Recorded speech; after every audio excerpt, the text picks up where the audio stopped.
Let me mansplain. Oh my god. Becky, look at her. The Let Me Mansplain Podcast. Hello? I know. No, it's everything is. I will never. It's what No. It's just no. Because whenever I drink fruit juice, this was liquid fruits like the breakfast punch. So I had to drink water to clear my throat. Because pause. Pause your throat, baby. That's some nasty ass shit. Nah, bro, it's me saying goodbye to weed, I guess. So now I'm like, okay, now that I'm off for a bit, I'm gonna smoke every day just to be like, yeah, I did it, and then completely stop. Because I've been pausing like forever and ever and ever. Amen. And then it became a thing of okay, now I'm only doing it when I'm chilling. Now it's just like because I promised myself after 30, because at 28. It's when you have to start slowing down on things. But after 30, I will stop drinking. I'll stop smoking. Drinking might be a shot on like a birthday or a special occasion, but to consistently do it now, I'm cool. Yeah, man, drinking, like all these things that you do, they really slow you down. Like, and it also made me realize, man, that I'm actually not an addict. Not that I ever thought I was, but I'm far from an addict. Like, niggas really wake up, and first thing they'll post in the morning is that a mimosa, or also post the quote it. But bruh, have you ever done that? Okay, yeah, that's different. Because when you do it on your own, that's when you know that you have a problem. That's when you need to identify that you have a problem. Because when I'm with like a chick, we wake up in the morning, our morning rounds, and then we just hit another one. Like that's just natural part of the what can I call it? The jungle, I guess. Not the jungle, but like the shit that you and a chick do in your realm. So I know, would. bro, the jungle. What kind of honeys are you messing with in the jungle? Cougars. Sensational. Bro, bro, you know cougars, man. Cougars are really a problem. Did you see a malfunction, bro, in his thing? Bruh, let's start the show and go into depth in that, because no, man, someone needs to sit that boy down. No, man, and we need to sit a lot of niggas down this week. But before we do, you know what it is and you know where you are. It's the most professional. If you don't shine bright like a diamond, you'll always be a star. I don't know where that one. I don't know where that one came in. You shine bright like a star. What? Yeah, if you shine bright like a diamond, you'll always be a star. Yeah, no matter where you are. And as always, man, it's the most professional, the most delectable, presidential in my flow. That's why I'm so congressional. Podcast so high, hangs like testicle. What? What? Never mind. Aye. Yeah, You but see, you're messing with my high. You're fucking with my high. No, man, but as always, man, it's a pleasure to have you hang with the boys, man. It's super in your area, as always. Let's get it. Yo, man, it's Wesley Sniper. I shoot him from a distance like Roberto Carlos. And this is the Let Me Mansplain Podcast, the world's most sensational podcast where everything goes, just as long as you can mansplain it. Beyond. We inside. Bruh, I have a random question.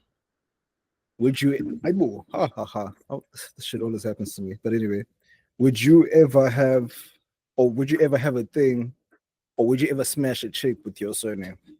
No ways. Yeah, so No. when you say that to other black people and you expect them to be on the same page as you, and Nah, then they're man, like, that's so what, ridiculous. bruh? You know people that are on Zulu, they do that, and I'm like, whoa. And then they're like, no, Peter, you lying, you would. I'm like, do you hear exactly what you're saying to me Nah, right man, now? that's insane. That's That insane. shit pisses me off so much, because like you can tell that like no, they genuinely don't care. They're like, how so? What if they have the same surname? I'm like, somewhere on the family tree you guys meet. So you I don't can't do even. that. I think that chat. I had that chat with my boys, and it's like obviously on the DNA tip, it's not real. It can't be real because then you'd eliminate so many surnames. Like on the basis of surnames, it's not always true because if you deep it, your mom also has one.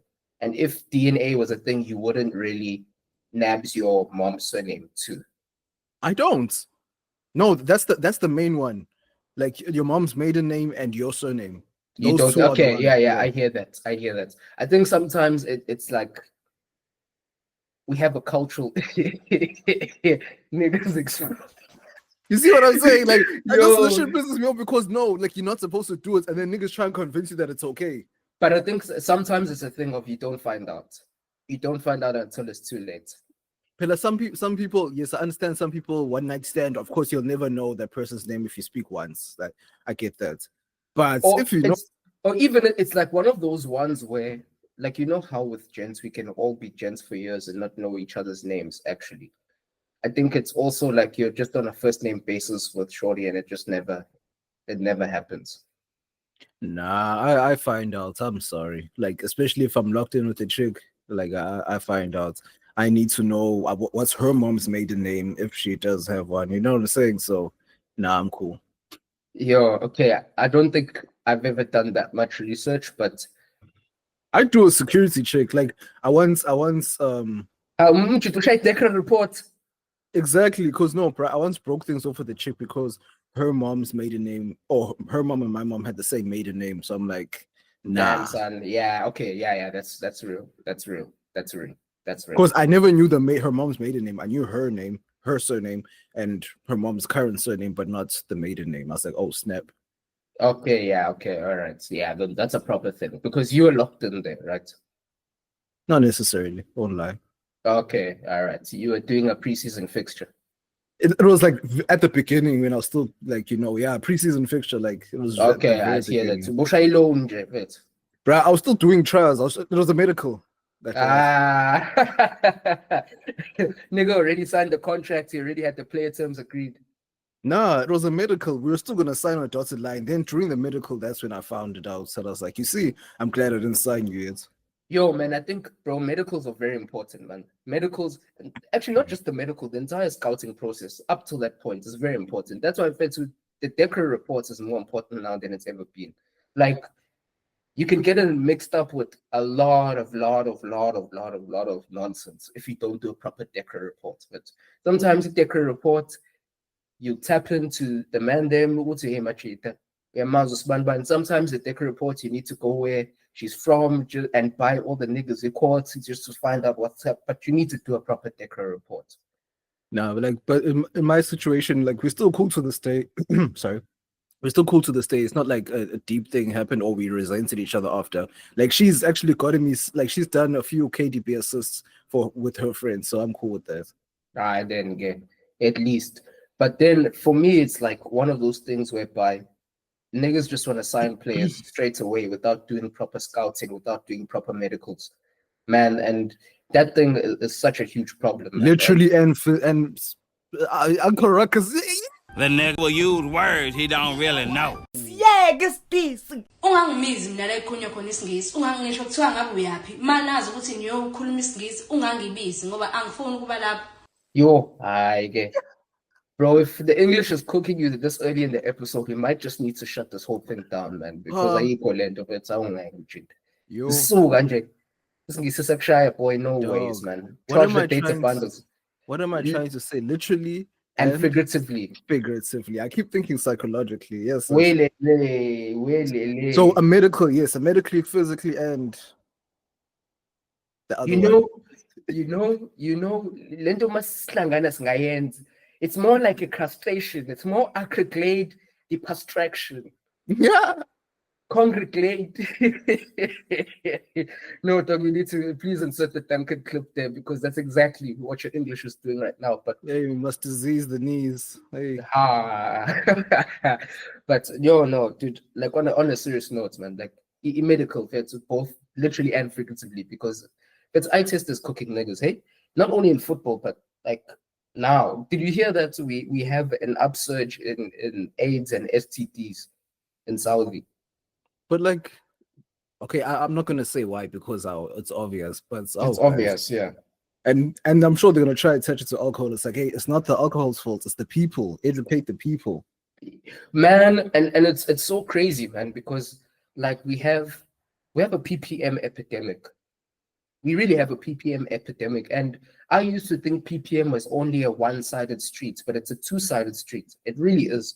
And for all of you who are new to the Let Me Mansplain podcast, world's most sensational podcast, let me drop some sensationalism for you. The PPM, when you have a bad case of the PPM will change your life, and not in a good way. Will completely derail you. It will make you weak. It will make you soft. It will make it burn.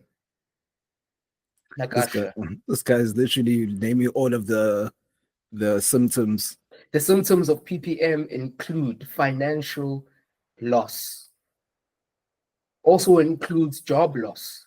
PPM is such a venereal disease that it will even seep into your professional career. Now that you're preaching, you're talking. No, man. PPM even gets into your family, dog. PPM can take your family away from you. PPM can take your future away from you. You know, PPM is so bad that before Han has PPM, she's the it girl. After she has PPM, it's gone, bro. But like gone. Now you must take pills to prevent a bigger issue where you'd have to take more pills for. Nah, man. And here's the thing. Why can't have you ever tested with your girl before or with a girl before? Yes, because I don't have PPM. And for all of you who do not know what this wretched PPM is simply poor penis management. And I always thought it was just poor penis management, but I can see there's an epidemic of poor pussy management as well. Now imagine saying this to a group of niggas, on plastic chairs. Niggas don't believe in PPM. Niggas will laugh at you. If they see a light skin with a fat ass, they must say, I know, you must go and roll. You must go in, exactly. Preg, boy, preg fast. Shake on the boy. You gotta get her. You gotta get her. You don't want her to run away, man. Make sure she has your kid. See, that's PPM, man. Especially for niggas in the States. You see, PPM is so bad that your money is cooked because now they're coming at you for the child support. Yeah, no, true. And like here, I don't know how the child support game goes here in SA, but I've never heard not one person or not one man say that they're cool on that level. Not a single one. So nah, rather not go that route. But it's also niggas' fault. Niggas don't care about that shit, bro. It is niggas' fault. You see, the thing is with PPM, it's one of the ones that can be cured by having something between your ears, which is called the brain. You see, the problem with PPM is that when PPM takes over, bro, your brain has a shutdown. Your brain has load shedding. Your brain behaves like ESCOM, overload. It just shuts down, and then the man downstairs is activated, and that's when you have full PPM mode. And it's cringe. You know when you look back in the past into your old PPM ways, it's cringe when you look back and yeah, okay, it went the way I wanted it to go, but the way I did it was just nasty. Bro, it's insane. And the thing is, I wanted to bring up PPM now, especially because even in my personal circle, I won't say who, niggas who are listening, they know who they are. Man, PPM has gone wild. Niggas, like, in this past 7-8 days alone, I've had 4 different cases of PPM. Oh, hell no! One of my niggas calls me at like 5-6 in the morning, needing on the group chat. He calls me and then he goes on the group chat. He needed the mandem to sponsor him. Everyone needed to chip in $1,000 because this nigga was down $6K. Because what did he do? He went out and bro, this was like early Tuesday morning. He went out for Mahudu Monday, whatever niggas in Joburg do. He saw a thing. He took the thing back. He hit. He didn't sign the deal. You see the problem? He didn't do the medical, didn't sign the contract. Now the thing is hitting him with salary increase. She wants it up front, foot. She wants a sign-on fee, foot. Damn. Add-ons. Bro, crazy add-ons, bro. Crazy add-ons. The add-ons are even bigger than the transfer fee. The transfer. The add-ons are bigger than the transfer fee. That's like might as well. It's the Mbappe Mbappe. transfer No, because the bro. wages are more than the actual transfer fee, Bro, which was non-existent. Man, and the thing is, man, she doesn't even play like Mbappe. Like, obviously, when the nigga was like, hey, bro, this Han saying that I should call the cops on me if I don't fork out a young 6 blocks, man. Oh, it was a Trent Alexander-Arnold. I got you. It was a TAA. Bamshangi Mavuso, boy. They said, I need 6 bands, bro. Niggas put together, and then afterwards, you see, after he calmed down and he smoothened the situation, niggas were like, Buffetu, okay, we've put as your gents, all 4 or 5 of us, we've put down 6 bands. Let's see what this was. Bro, we were waiting for Mbappe. We were waiting for Mbappe, bro. Wow. Guess what we got? Guess what we saw there, my man? We saw Lukaku, bro. Literally and figuratively. No ways, bro. Like I was halfway mad at him. Like, bro, like you can see that nigga, you can see he was doing a deadline day signing with that one, bro. It was a deadline day. He's like, I haven't signed any players, bro. I need to get something. Final call. Bro. And the craziest thing is that her headline was like Trevino just as well. Damn. Wow. Just do a whole moonwalk. Man, that one was crazy. That one was crazy PPM. No, man. Another PPM that happened this week. Similar situation. But this time she didn't ask for the transfer fee. She took the transfer fee for herself. He got her back to the crib and shorty hit him with the Cardi B. Drugged this thing, emptied out his apartment. God damn. Cleaned him out easy. Another PPM. This nigga, he did the 666. This nigga, and he knows who he is listening. He did the 666. What does the 666 mean? The 666 it's the highest form of devil worship. It's the highest form of evil. It's the penultimate. It is the pinnacle of devil worship. 666. Dortmund Number play one. at the Allianz. Bro, Dortmund play at the Allianz. Fair to Luis Figo, bro. Luis Figo. Fair. He went from Barcelona to Real Madrid. This is the 666. 6 number 1. Evil sign number 1. We do an away game. Yeah. That's number 1. We tell niggas don't do away games. Right? Don't do away games. Number 2. The 6 number 2. Don't do away games with shiesty chicks in shiesty locations. Facts. That's not 6 number 2. 6 number 3. Don't do away games with shiesty chicks in shiesty locations at shiesty times of the night. Moreover, if she's hitting you to come over after 11, bro, no ways. After 9, my nigga. And bro, not that way. And not in that way. After 9, don't cheat. No ways. You're not entering through the back door, pal.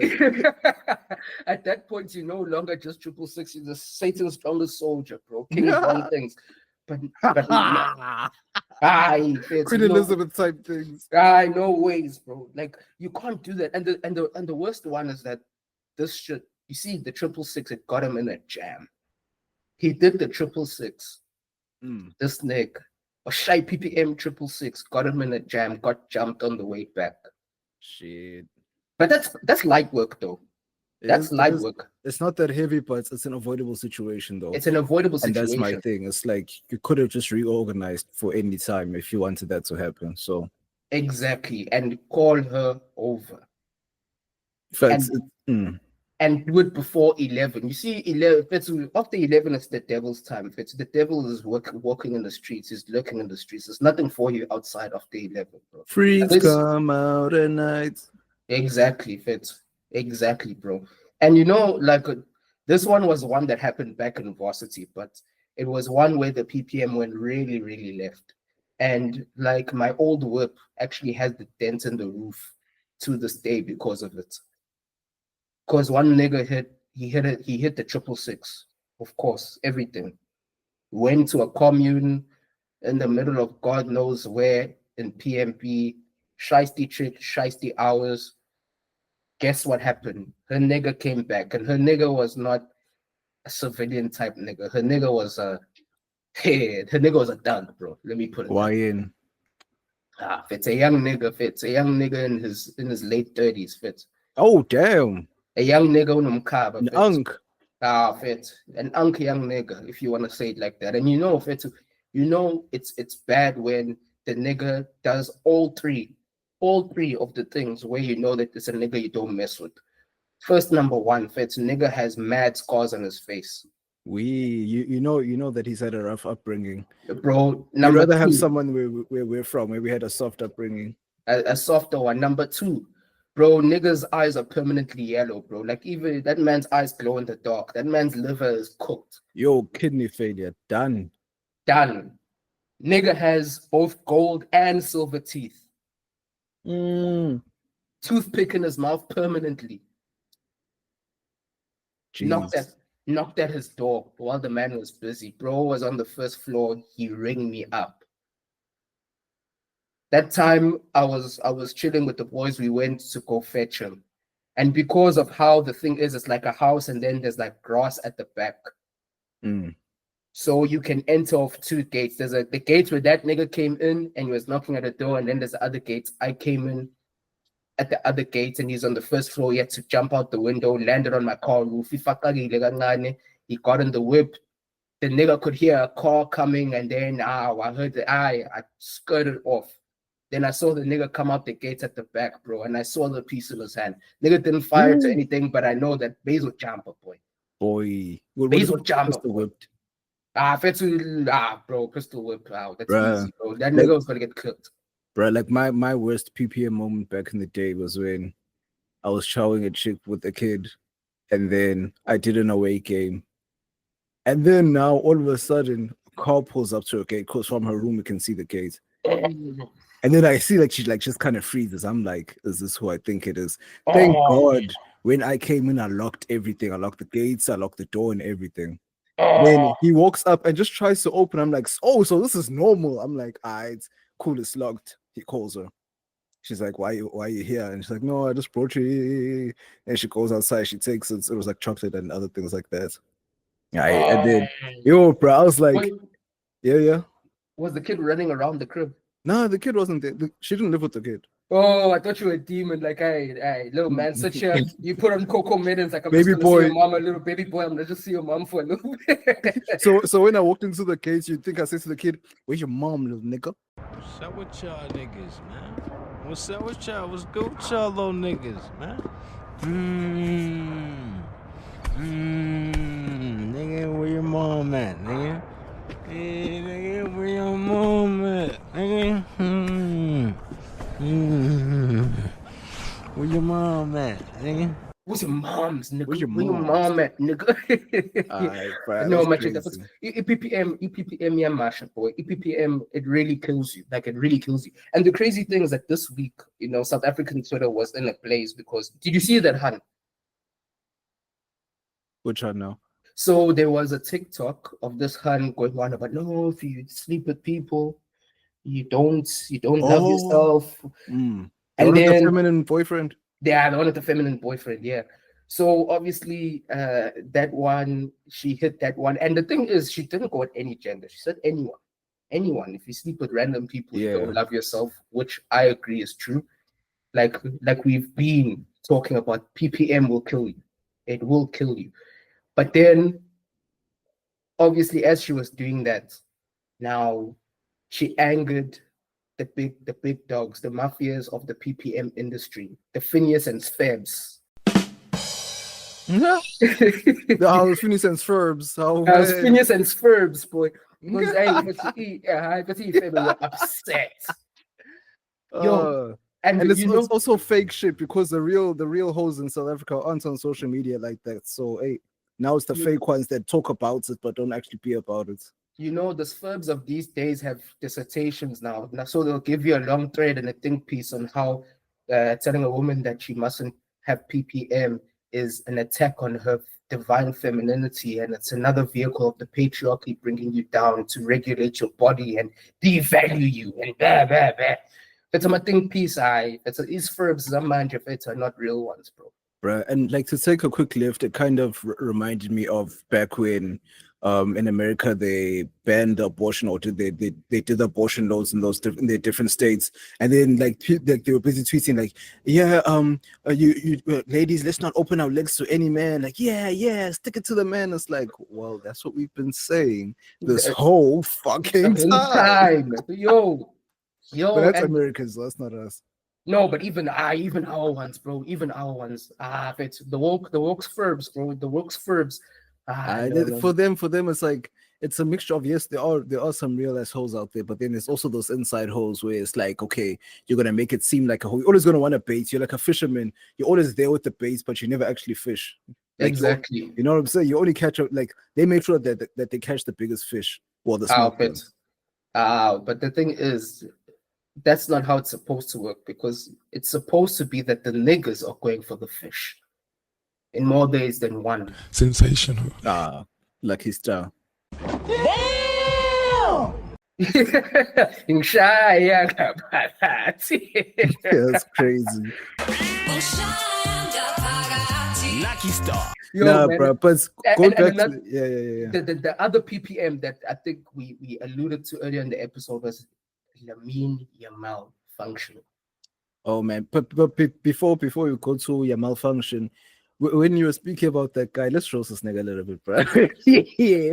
I know, let's roast him, dog. Let's roast him because, bro, like was it the same chick and guy when she was like, I think she replied, and then he was busy speaking in the background? Was that the same couple where he was busy commenting? Yeah. No, dog. And that guy was cool in his tweets and fun. Yo, yes, cool in the misogyny and the internalized ego.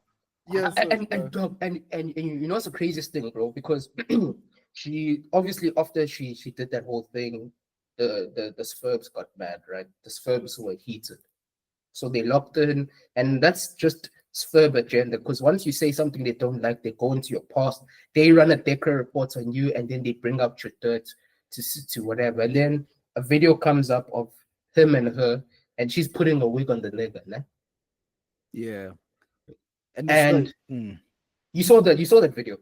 I didn't watch it, but like I've seen so many screenshots and different parts of it to the point where I didn't have to watch the full clip. Yeah. So he's a feminine nigga. No lie. He's a very soft and supple. You see, this is the problem of being a product of this generation. This is what we were fighting against, right? Yeah, sure. Okay, sure.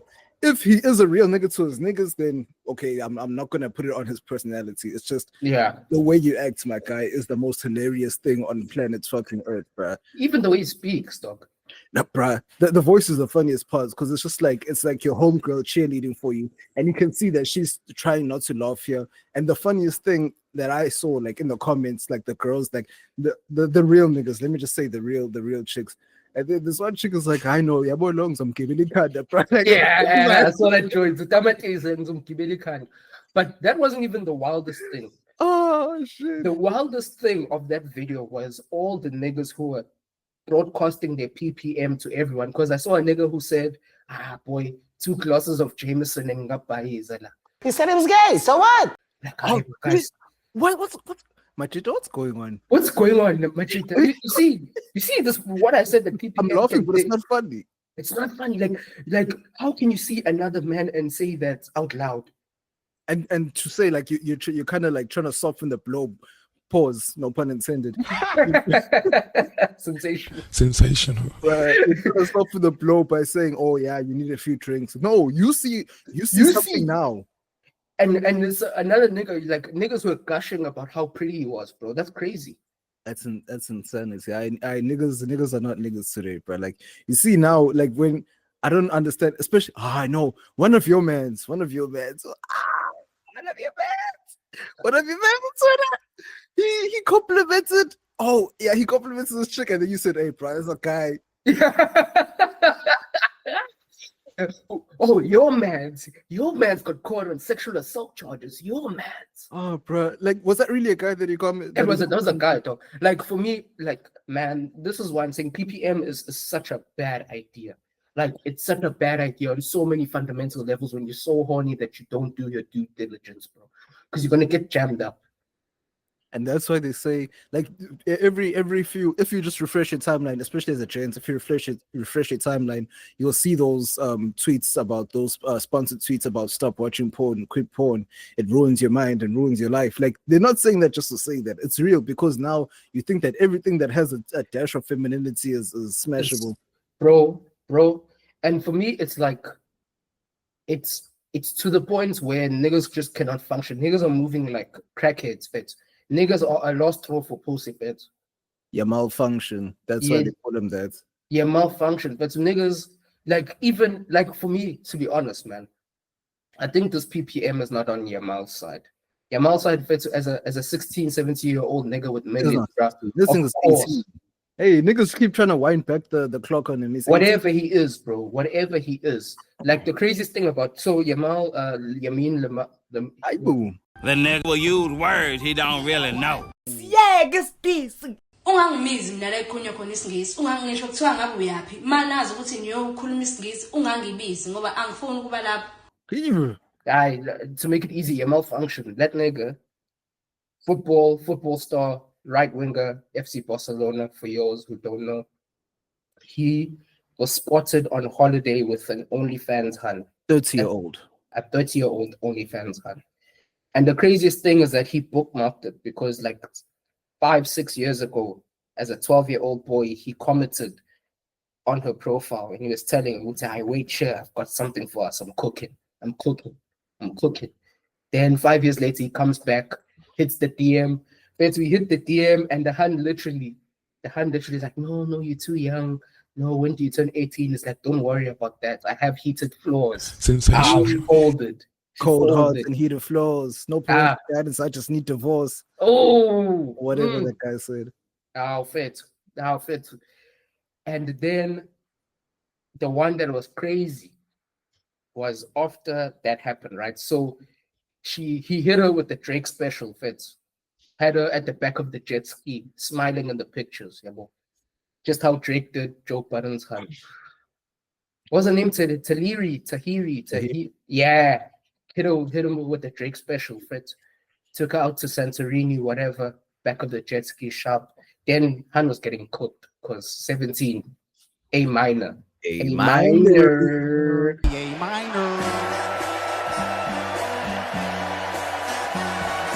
But my question is it grooming or sensationalism? Because if you look at it from her side, it's wrong. And the fact that she can even try and even contest this or even debate it is insanity. And she dug herself deeper because she's like, no, I'm not even 30, I'm 29. As if that helps. As if that makes a difference. Like you were a whole teenager when he was born.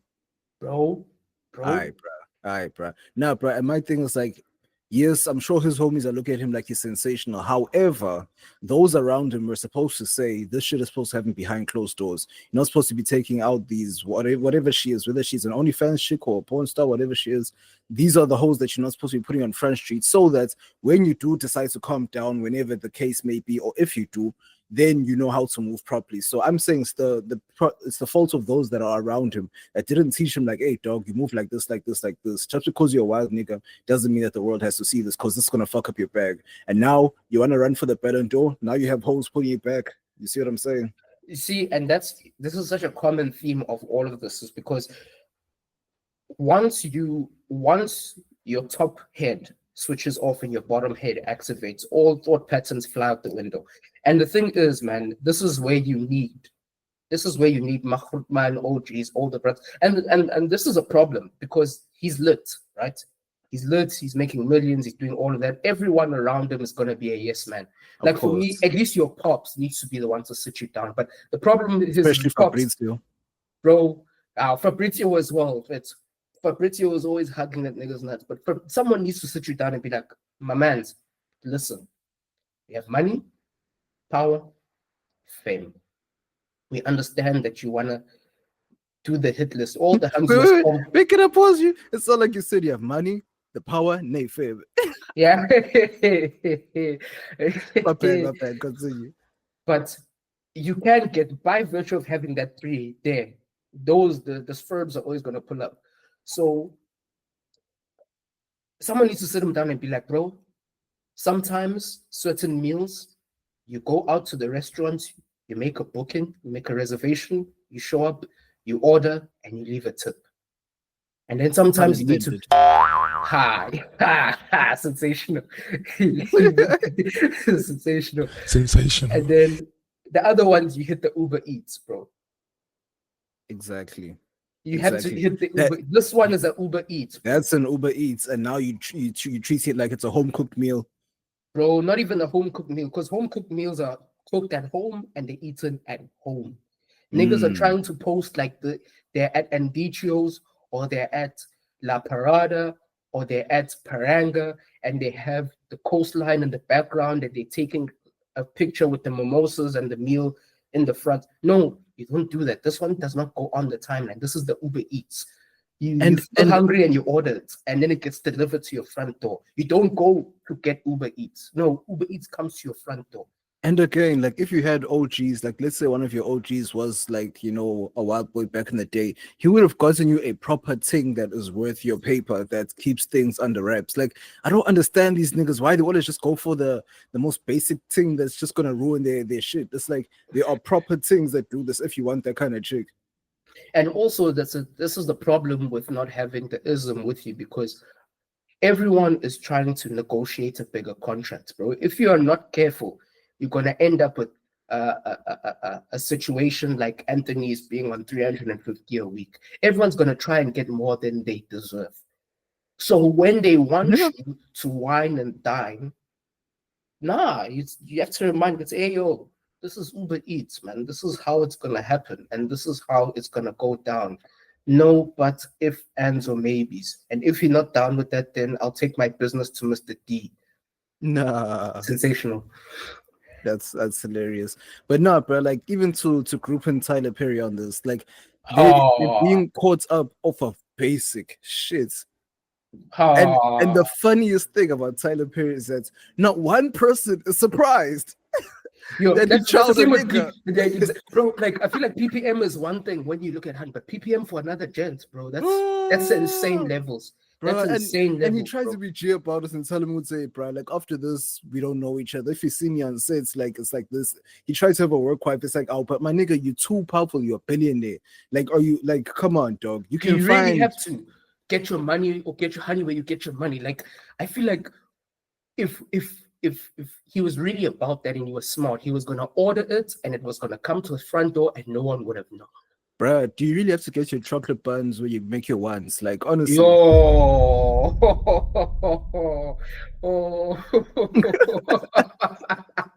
Sensational. Bro. No, bro. Like, I don't understand. Like, you're a billionaire, dog. Like, you can literally go get yourself. No. Wait. Before we go there, what? Say that again. Bruh, you're busy getting your chocolate buns where you make your ones. Yo. Nigga's busy getting his chocolate box where he's supposed to get his Norox. Sensational. I'm trying. It's not sensational, but it's nasty at the same time. Hey, bro, it's all the way nasty, and it's the same level. See, this is like the platinum. It's the platinum diamond. This nigga is gone platinum. He's gone diamond on PPE. The PPE EP. Fetch, he's pushing units, Fetch. He's like a Hall of Famer of PPE. He's next door to Diddy, Fetch. I just think he's slightly better because it didn't come out. But Diddy's one is crazy. Bro, but my thing is no one, like, I understand we're not shocked that it's a guy, but it's like still, bro, it's like this is the first time like it's actually being said that Tyler Perry, like even when you read the messages, like, okay, yeah, that's where he smashed. Like, you know exactly where he smashed, and he's like, okay, now we need to act professional. But it's like, my nigga, like, I don't understand why. Like, is it the thrill? Because there was a part where he sent him a picture. Oh, Tyler Perry sends the guy a picture of himself, like standing next to a jet ski, And then it's like, oh wow, clear water. He's like, excuse me. And it's like, you even answering like a chick, my nigga. Like, you really are gay. Yeah, for sure, man. It's crazy. Oh man, It's really crazy. And the thing is, Boondocks called it. Long time ago in Boondocks far and called it. distant lands. A long as time ago, bro. Like, you see, my I don't even have a lot to say about the Tyler Perry thing. Of course, the shakedown. Like, we've been seeing, Charlemagne calls it the what is it? It's not the Me Too era, but it's the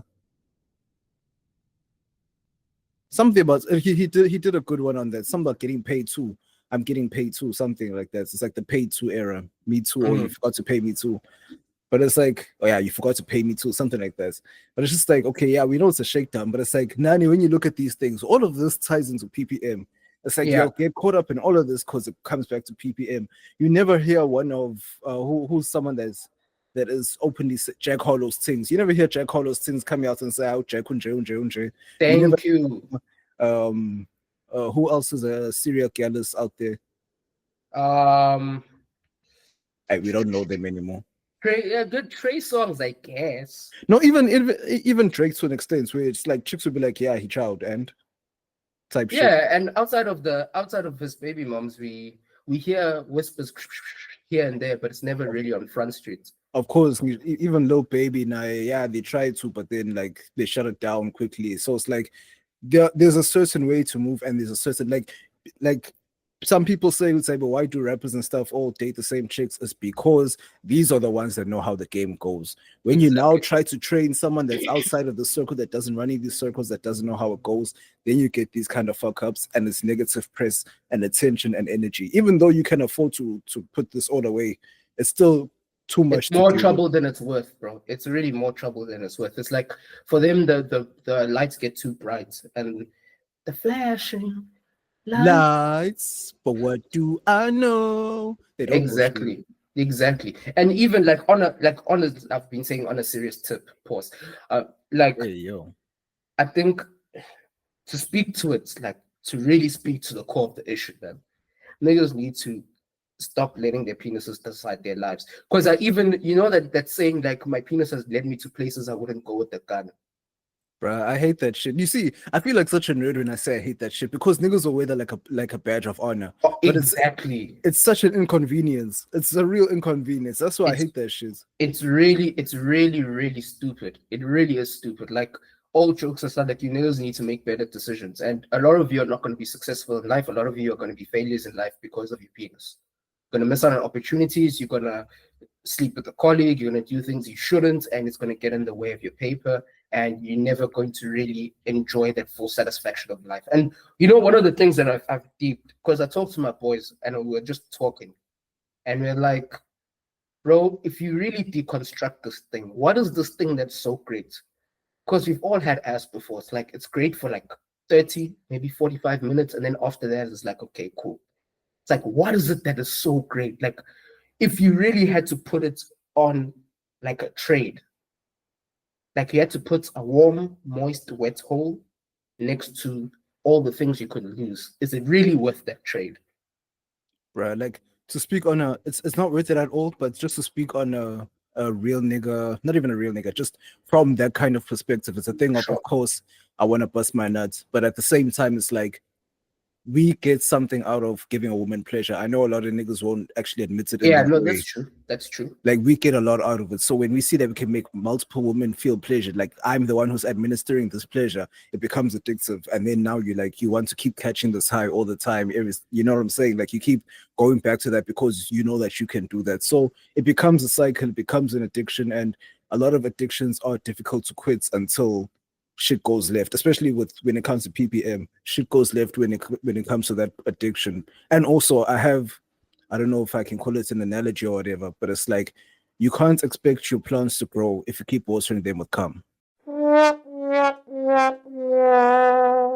Oh, damn it, bro. That's so nasty. You can't expect your seeds to grow if you keep watering them with cum. Actually, that's what nuts is for. They make seeds grow. Yeah, so I was right the first time. Plants, yeah. You can't expect your plants to grow can't expect your garden to grow if you keep watering it with cum. You have to, and honestly, dog, like that's a real thing, because when I look at my own life, I'm gonna sound like an unk. I'm gonna sound like my old man. But the moment I got like with one proper woman and I got my shit in order and I didn't have all these loose ends that PPM would give me, like my career skyrocketed, my paper got better, my body got better, my wallet got better. Like PPMs, you waste money. Like niggas don't do actual audits of how much you They spend. waste. And if you deep it, like deep it, and come down to like a formula of like cost per nut. Cost per nut when you have one woman, yes, like the upfront cost may seem a lot higher, but it's actually a lot lower because you have a lot more of them and you don't do as much. You don't have to do as much, but cost per nut when you're on the streets, you have to have a procurement budget. You need to send the agents, you need to send all of the things to make the player look at the offer. Then you need to send an offer. A new offer, a new signing, and then you need to add the sign-on bonus. Then you need to hire medical staff to do the medicals. You need to hire lawyers, agents to get the contract right. Then you need to hire a bus because you know when the new signing comes, they have to strut them on the top of the team bus to be like, yeah. Then you have to do the marketing campaign for the ad boards and everything. Versus when you're just doing a contract extension for a franchise player that's already in your squad, you're captain of your squad out, bro. Easy things. You sit down, you have a conversation. They love the club. You love them as a player. Yo, Fetu, you just add a couple wages here. We go. Oh yeah, of course. You add performance bonuses, of course. Yeah. But then every single season, you're signing 100 million. Niggas are moving like Chelsea out here, dropping 100 bar left, right, center, and you see that this is why you niggas bank accounts are in the red. Because if we bring it down to a practical thing, obviously when you're getting a new shorty that's gonna come over, you gotta fix up a lot. You know, I know niggas Fetu, they clean the place spotless. When is the first link? Of course. Place has to be spotless. I know niggas who even Fetu, the towels that stay at the back of the cupboard need to be pressed, smell good, hung in the bathroom. Bathroom needs to be spotless. You know, Fetu, she might be whatever ice trapeze hun, but you're not gonna do that. You're gonna pop proper bottles when she gets there. You know that when you know you're good with a young Steers, a young KFC, whatever. But you gotta pull out proper Uber Eats. You're gonna get sushi, proper sushi from a proper restaurant. And you know that it's chai when you order Uber Eats from a sit-in restaurant. Extra fees. Dog. They make you pay extra fees just to pack the shit. It's peak. And then on top of that, you're gonna do all of that, right? You're gonna bring out the Egyptian cotton linens. Yes, niggas are not gonna burn any candles. They're gonna burn those scented candles from at home. When you bring out the plates, you're not gonna bring out any plates. You're gonna bring out the Carol boys for the short. You're gonna, and this is my thing. All these little things, bro, they keep adding up. And you're not just gonna, after you're gonna get the Uber there, gonna get the Uber back, and you're not just gonna get an Uber back empty-handed. You need to do a care pack to make sure that you've smoothened out everything, just to say thank you for your business. And we want a repeat customer. And when you look at all of that from a procurement point of view, it's mad, it's peak. And that's on the assumption that you got her to the crib on the first link. Some niggas have to do the dating. 3, 4, whatever dates. And the worst one is if you're doing a procurement and her birthday is on the horizon. My boy. When you're trying to procure and the birthday is around the corner. To some niggas, I get it. It's like, okay, I get the socially acceptable thing that happens, but it's like I don't live in that world. If her birthday is coming up and we're not there yet, I'm gonna tell you happy birthday, but it's gonna stay there, and I'm still gonna chow after that. So, but it just depends what's happening. Like, don't give in to unnecessary expectations, I guess. I agree with that wholeheartedly, but this is one of the things I've realized. We need to stop thinking that we are the typical nigga because we're not. No, that's what I'm saying. It's like I get that it's like socially common for these things. It's very socially common. Yeah. It's the same way how when niggas, you will tell niggas, Wooty, don't make dumb decisions. They'll look at you like you're crazy because cooch is on the table. It's Of course. it's common sense to not do that. To me, it's common sense. To you, it's common sense. To Amachita, who are real niggas, it's common sense. But common sense isn't that common. The common idea is that we risk it all. We gamble. We gamble everything. But niggas are already going to Izangoma for betway slips. So they live that gambling life. So this is small things, but I think we've hit the hammer in the nail very well. Bruh. When it comes to PPM, of course. Now, I just want to transition. Wait, before we do transition, Yeah, just to close it off, EPM is a very serious disease, absolutely destructive in every way, shape, or form, in every capacity. If you suffer from every or any symptom of PPM, please reach out to the National PPM Hotline, or alternately, use the PPM email at letmemansplain@gmail.com. PPM destroys life. Remember, winners know when to quit. Real niggas know when to stop. Prevent PPM today, tomorrow, forever. PPM cares. Hashtag mansplain cares. Take care of yourselves. Destroy PPM. Sensational. All terms and conditions apply. Just to show some all of that, scrutinize, eliminate the element of surprise. Yo, man, that's some anxious niggas don't know that. But yeah. Bruh. But just to transition a little bit, you know, last week we started our new segments. You will be judged. Yo, I just want to bring this back. Now, the person that we need to come up to the stand to defend themselves is every sensationalist know this person. Is you, Fear Bavaria. Come up to the stand. What I do now, nigga? So now, I'm not usually on social media like that, on Twitter like that, but one day I was just scrolling. And then niggas were saying, someone said, it's gay to someone said it's messed up or it's gay to have your box eaten like that, or as a man to have your box eaten, right? And then this other nigga's like, well, if you got it eaten right, then it wouldn't feel, you wouldn't disagree. Here comes Bavaria putting that menacing Shrek gif there, acting as if he has done it, and he's not denying it. Niggas saying how did he, and he's not denying it. And I'm like, Your Honor, I'd like to come to the stand. So wait. Let me finish up. What's objection sustained? Yeah, but what I'm saying is that this guy says that it's okay as a man to get your chocolate box eaten. Sensationalist, is that sus or not? Let us know. Yes, now you can speak on the stand. Defend yourself. Nigga, first and foremost, I want the records to show that in no way, shape, or form have I said it's okay. I just dropped the Shrek joint. The Shrek joint can mean many things. It could mean, interesting. It could mean, oh, is that so, nigga? Is that what you want? It could mean a wide array of things. The possibilities truly are endless. I dropped Shrek face, I dropped sideway eyes. Niggas assumed. But if you weren't part of it, no, actually, my bad. At this current moment, I'm not available for comment. You plead the fifth. I plead the fifth. That's wild. And an omission is usually an admission to guilt. Nah, man, an omission is me expressing my congressional right. No, man. In this court, we have evidence. It's on social media. The evidence is there. There was no actual denial because this wouldn't have come up if he does not even do it. So now we have figured out sensationalist. One of this man's kings is getting his chocolate box licked. Oh, you nasty. That's insane. Man, so now I have a question. Is it straight when you come back from the gym or is it after you take your shower? Yo, dog, hi. How are you asking a nigga how he marinates his chocolate? No, do you give it a twangy one? Do you give it the lemon dressing?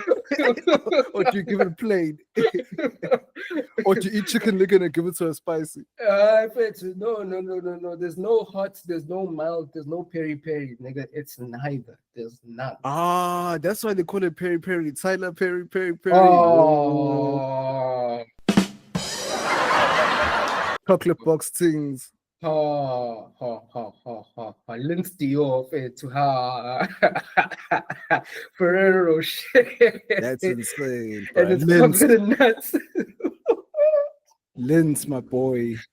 Ah, man, that's so crazy. Nah, niggas, come on, man. Nah, man. Nah, I but have the to judge sensational, it. the sensationalists will let me know. They'll cook me if Bruh. they see the need to. The- But the- still, to this day, I plead the fifth. You'll never know. It's like OJ. We may think we know, but we really don't. The glove didn't fit. Bruh. Pause. Hey, yo. It clearly didn't because you didn't need it at the time. She was using her mouth. Rest before we to rest. Oh, damn, son. Oh, damn, son. Nah, bro, this What nigga's the nasty. mouth do? This This nigga's nigga- nasty. That's a this freaky nigga- ass nigga. He a 69 god. No, man. This nigga isn't nasty. This nigga is nada. I plead the fifth. I Alright, plead so the fifth. we'll keep the courts open. We'll come back the next day like Diddy's trial. It's a it's a Rico. It's a freako. You're a freako. He's a freaky frog. Bro, it's a freako. We'll bring you back next week. The freako case, boy. We're adding you to a freako, dog. But, bro, like, I just want to go into this week's top five. Top five. Ooh. Right. So I knew that we weren't going to get on the topic. So it's going to be a hard lift. But I did see it on social media and I saw niggas like battling this thing out. So I'm like, oh, okay, niggas are serious about this. I'm like, okay, sure, let me join. Right. So this week's top five is the top 5 Cartoon Network shows. Okay, all right. We can give context to this one. Niggas one, yeah. I saw that thread where niggas were asking which one is the top 5 go-to Cartoon Network joints ever. Yo, man, you know it's crazy. You're a devious nigga, man. Why? You're a devious nigga. We're talking about freakos and all that shit, and then you bring kids stuff into this, man. You're another level, bro. You really need to get on that stand. You need to get on that stand. I told you it's a hard lift. That's why I had to. Bro, this is a lift that the Vatican and the Pope would allegedly would skirt on. Boy, this is the hardest left that there is, bro. Diddy even wouldn't make this left. This is a left all the way 18 knots to Epstein Island, my boy. That's why. This nigga's trying to shift, trying to gaslight. That's crazy. But anyway, number 5, I have Dexter's Lab. Okay. That's the classic, watched all the time, and his mom's as thick as fuck. I don't care if she's a cartoon. Yo, man, you see what I'm saying? I'm the sus one. How am I sus? You sus. Bro, we have a whole episode saying all the thick cartoons, bro. One of our early episodes. Nah. I was no part of that. I plead the fifth once again. Let the records show. I will bring in that clip and insert it now.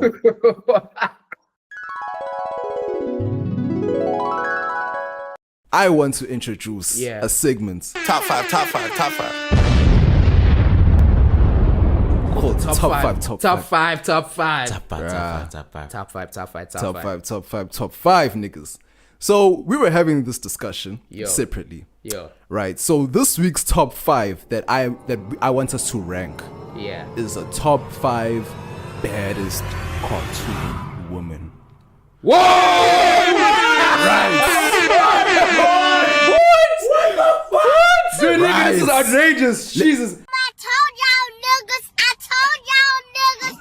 Right now, I'm playing it. Nah, it's AI, bro. It's AI. It's AI. That's crazy. But yeah, and then number 4, I have Samurai Jack. Okay, yeah. That one was one of those ones that if you were up late, it will always be playing at the time. Cook. And then number 3, I have Courage the Cowardly Dog. Sensational. That one's for real niggas. That shit's still scary till this day. I don't care what anyone says. Then, stupid dog. The things I do for love. But yeah. And then number 2 and number 1 was difficult because I know niggas will fight me on this one. But number 2, I have Ed, and Eddie. Nah, that's wrong, man.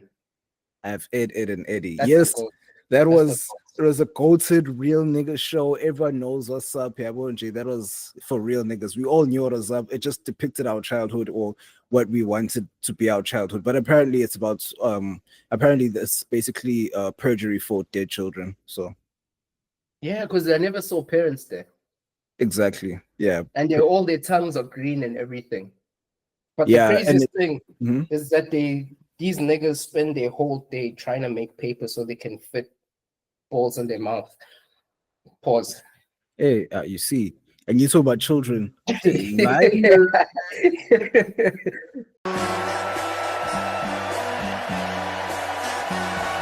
Yo, and every time those niggas would actually get a jawbreaker, pause once again, bro, that thing would be so. No, never mind, bro. bro, it's like, hey, let's move on. Number one, and all the real niggas know this one. This is like the OG of cartoons, OG Tom and Jerry. Yo, but Tom and Jerry was on Cartoon Network way before our time. It was like on the Boomerang thing. Oh, Like it's still a goat, Jerry. Yeah, it is a goat. It's goated. Okay, I hear that. I can hear the Tom and Jerry joint. All right. Yeah, but I have mentions. Nah, bro. Gucci, this one can't be a top 5. It has to be a top 10 because, bro, you skipped some goated points. You see Megas XLR, the one with the giant robots. My man. Yeah, it was the one. It was. I wouldn't put it in goat status though. Like Nah. it's like a niche type of goat status. You know what I'm saying? Bro, that is up there, my man. But okay, I hear that. Johnny Johnny Bravo. Jinx. Johnny Bravo, my Johnny man. Bravo, yeah. You see a nigga with PPM, bro. Yeah. See a nigga with PPM. No, nigga will shoot 100 and hit 0. Nah, but the thing is like, okay, yes, but then he would just, he'd be persistent on top of that, and he's still bro. And he's staying at his mom's crib, bro. That's why I never got pussy. Exactly. And the worst one, remember that there was that nerd ass nigga Fitz, and that nigga had his own crib, his own whip. Johnny Fitz is there, he's ripped, muscles, everything, still in his mom's crib, bro. Missing. Bro. Left, right, and center, talking to bad things, missing.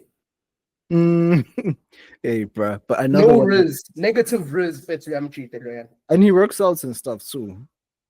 Fitz, he has everything, just negative riz, Fitz. Skipped leg day like a motherfucker, though. Bro. But, bro, another honorable mention. Okay, I feel like this is one that everyone won't admit that they watched, and I think it is an actual top 5 Powerpuff Girls. Yeah, of course. Oh, come on, bro. No shame in my game. But they used to beat up Mojo for just existing, for breathing. Whenever they saw him, they'd jump him.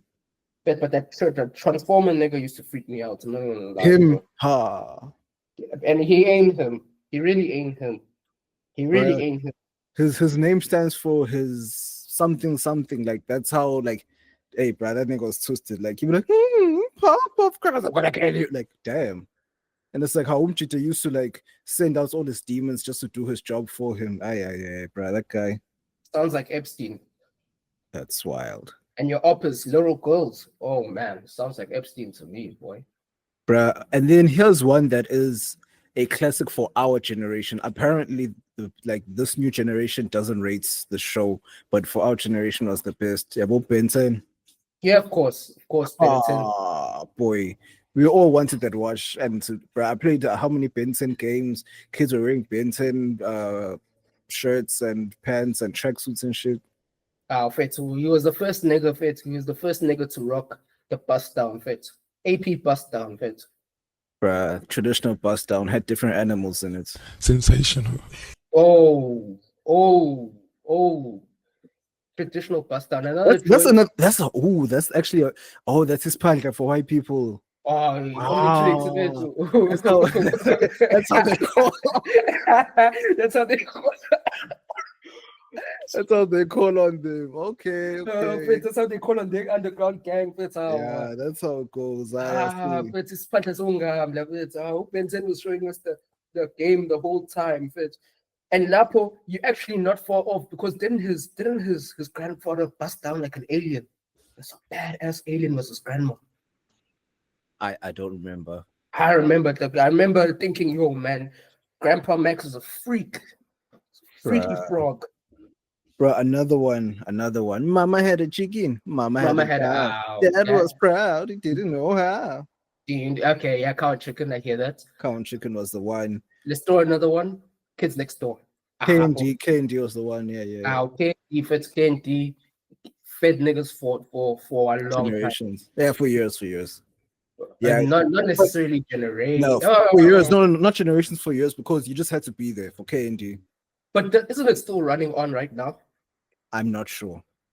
It's It was the most popular thing at the time. It's like Benson, but then like on like a lower tier than Benson. low key feds. I feel like number one was the one who put niggas on terms. Because that nigga was walking around with Tims and shorts. You know that's a real nigga. But it's when you can do the Tims, the butters with shorts. With that bald head, dog, with the Tims. Glasses, sunglasses, and shades everything. in and out, inside the crib, outside the crib, everywhere. But nigga had a fat girlfriend. It's like one of the first original gravy sexuals. But Yeah. Mfana was shebo. Number one. In your gravy sexuals. Bro. Bro. Another one that's underrated. The Grim Adventures of Billy and Mandy. Billy and Mandy. I'm so glad you dropped that. I don't think that was underrated. That one was tough. That one was tough. But having a white Jamaican nigga that's a skeleton, but as your personal slave, a white Jamaican. That's because I always thought that nigga was gonna come out with dreads. But they brought that nigga back to life. He was white Jamaican. Yeah, man. Yeah, I didn't think of that until now. With a bumper clatting, you know. With a bumper clatting, you know. I'm like, I'm gonna watch this shit later, bro. Hey, bro, Billy and Matt, hey, bro, Grim was Jamaican. Wagwan. Wagwan. He was a skeleton, not because he was dead, it was because he was smoking too much weed. Sensational. It was levitating. Yo, you know, real underrated ones. The real underrated ones that you had to be there for. So one is what's it called? Hector, some, you know, the nigga with the brain that was in the bear, bro. Yes. Hector Conconi, yes, Hector Conconi. Yeah. That joint. Evil Conconi, yeah. That was an underrated classic. Another one is I Am Weasel, dog. I Am Weasel went hard, bro. I Am Weasel was dope, but in doses. I had to take it in doses. Another one that was wait, bro. You know, one there's two shows that go together that came up when we started becoming preteens and we're starting to leave that era. Yeah. Actually, we still watched it as teens. First one, Adventure Time. Okay, yeah. That's the later ones. Yeah, the later ones. Second one, a regular show. Yeah, regular show, Adventure Time, dope ass joints. It got a bit weird. Adventure Time got a bit weird towards the end. Like, hey man, them shit started getting mad demonic, man. Like it was too trippy, bro. Like too trippy, dog. Too trippy. Regular show was better, man. It was trippy, but it was funny trippy. Yeah. Dog, you know what was mad trippy and mad funny, but it was in our time. Remember the flapjack tin? The Adventures of Flapjack. Like that one. Oh man, that shit was hot, dog. That shit was fire. That thing made me laugh, dog. It was to cook me consistently. I didn't really fuck with that one. Like there were a lot of kid shows that I didn't fuck with like back then too. It's like I would just skip them mostly. But it's like most like, you know, like these new age ones, like about Steven Universe and yeah, no. I don't fuck with that. Nah, man. Every time I see my nephews, man, I'm like, nah, bro, you niggas are watching up. I'm gonna put you onto some real stuff, man. And the good thing about these sites is that you can go and pull up old cartoons, bro. See some real stuff. But this one, I think, had this been a show for the ladies, because this one is the one that the ladies really rocked with. And the reason why is that they carried that same imaginative spirit to the hypotheticals that they conjure up every single day. Like this show speaks to them the most, man. And I think the one that hit home the most was Foster's Home for Imaginary Friends, because shorties always be on that imaginary tip, left, right, and center. Bruh, I thought you were gonna say something else, like completely something different. Cook. They go shoot. I hit you with the hezzy. Bruh, and a young step over, bruh. I didn't even know that. I thought you were gonna say something like Totally Spies or some shit like that. Nah, man. Nah. Bruh. That's insane. Oh, but another one that came underrated, but it was a good middle buffer between like children and preteens. Total Drama Island. Yeah, that one never caught me. I like the first season, but then after a while, it's like it's too try hard. Like That's when they tried to do that reality TV in the cartoon form, and it was like that one where niggas would lose their minds because they were tits and throwing up and all that type of stuff that would never really happen anywhere else. So I remember niggas would watch that like they're watching some adult stuff, like they on some real shit. But Yeah. but yeah, man. Yeah, man. Good childhood. Decent childhood. Decent childhood. Fire childhood. Fire childhood. Yo, man, I thought about doing a segue, but it's too crazy. That's gonna be a too crazy segue. But anyway, speaking of childhoods, man, last week was Father's Day, man, and we didn't shout out all the fathers on the pod, man. Another walk, another man. Oh, man. I'll finish it, nigga. Another dance with him. I don't know the rest. Fit. Anyway, man. Happy belated Father's Day for all you niggas, man. All you niggas, all you fathers who listen to the pods. Not you deadbeat ass niggas. All you deadbeat ass niggas, go pay child support and go see your kid, man. Speaking of, did you see the Kelly Kumalo shit? No, not at all. So she was trending, I think last week on the Father's Day thing, and obviously she shouted out, not necessarily shouted out, she actually dissed and went on Jub's case. So Jub, for you don't know, obviously, well, he's a child star, kind of. Yes or no ish. He was like a late teens, early 20s star. He was a rapper back then. That's not really a child star. That's not really a child star. Msawa was a child star. That's not. Yeah, Msawa one. Yeah. No, Mzambi. Yeah, those niggas were child star. Okay, he's not a child star, but adolescent star. Obviously, my man, the PPM and the life got to him. And then he was racing, right? It was 2007, 2008. Niggas racing. He knocked over kids while high on morphine and a whole lot of other shit. Hey, wait, which year? 2000 when? He what? Which year? 2000 when? It was 2006 or 2007 or 2008, somewhere there though. Damn, it happened that long ago, and we still talk about it like it happened 10 years ago. Yeah, no, that was almost 20 years ago. But yeah, and then he went to prison. Then he came out and he had his resurgence. And then obviously in that time Kelly was baby moms. Long story short, they had a toxic relationship, toxic fallout, all that. And then she was coming at him like, yeah, you're not a father, you never were, you're more like an uncle, and you never fought to see your son. I wanted to see you fight for your son. You never took me to court to get custody of your son. And I'm like, bro, I hate that shit so much. Why would we go to courts when I can talk to you? Why do I have to fight to see my kid? Wow. I hate that. Why would fighting? If you want me to see the child, then let's make an arrangement between us. Why does it have to be between the law? Let's just do shit that we do so that we can make the rules and we can change it whenever we want. Because when we get them involved, they won't necessarily understand our needs. They won't necessarily understand us. Point blank simple. It's the same playbook as that Halle Bailey had, man. Same playbook. Now with their stuff, I don't know. They must figure that out. But so it's just like it's one of those unavoidable things. Like if it happens, it happens. Like it's like the baby mama trauma. It's like once you have the child with them, it's sealed forever. So whatever happens there, you have to take it in stride. You have to take those punches. That's why I'm just like whenever they come out with these public spats, it's like a divorce. You say the most egregious things about another person, even whether true or not, just to make it, and to anyone that's willing to listen, just to sway opinion. So whether it hurts them or not, it doesn't matter. So, bro, in those situations, I really don't look deeply into them. I'm just like, it's catty stuff, man. It's so catty because that thing ended years ago, even a decade ago. Kelly's been with so many niggas between then and now, and she still got this nigga top of mind, which low-key what toxic niggas are saying is kind of true. That thing of break up, boy, and you hit her like she's yours forever. Once I hit you once, you're part of my collection, bro. It's facts, but is it worth it? No, it's not.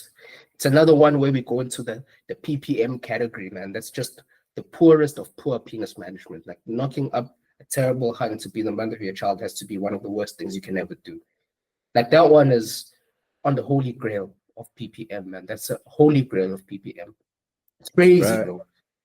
It Because the rest of kinda- your life, well, for 2 decades at least, 2 decades, bro, you have to deal with that. Bro, 50 is still dealing with that.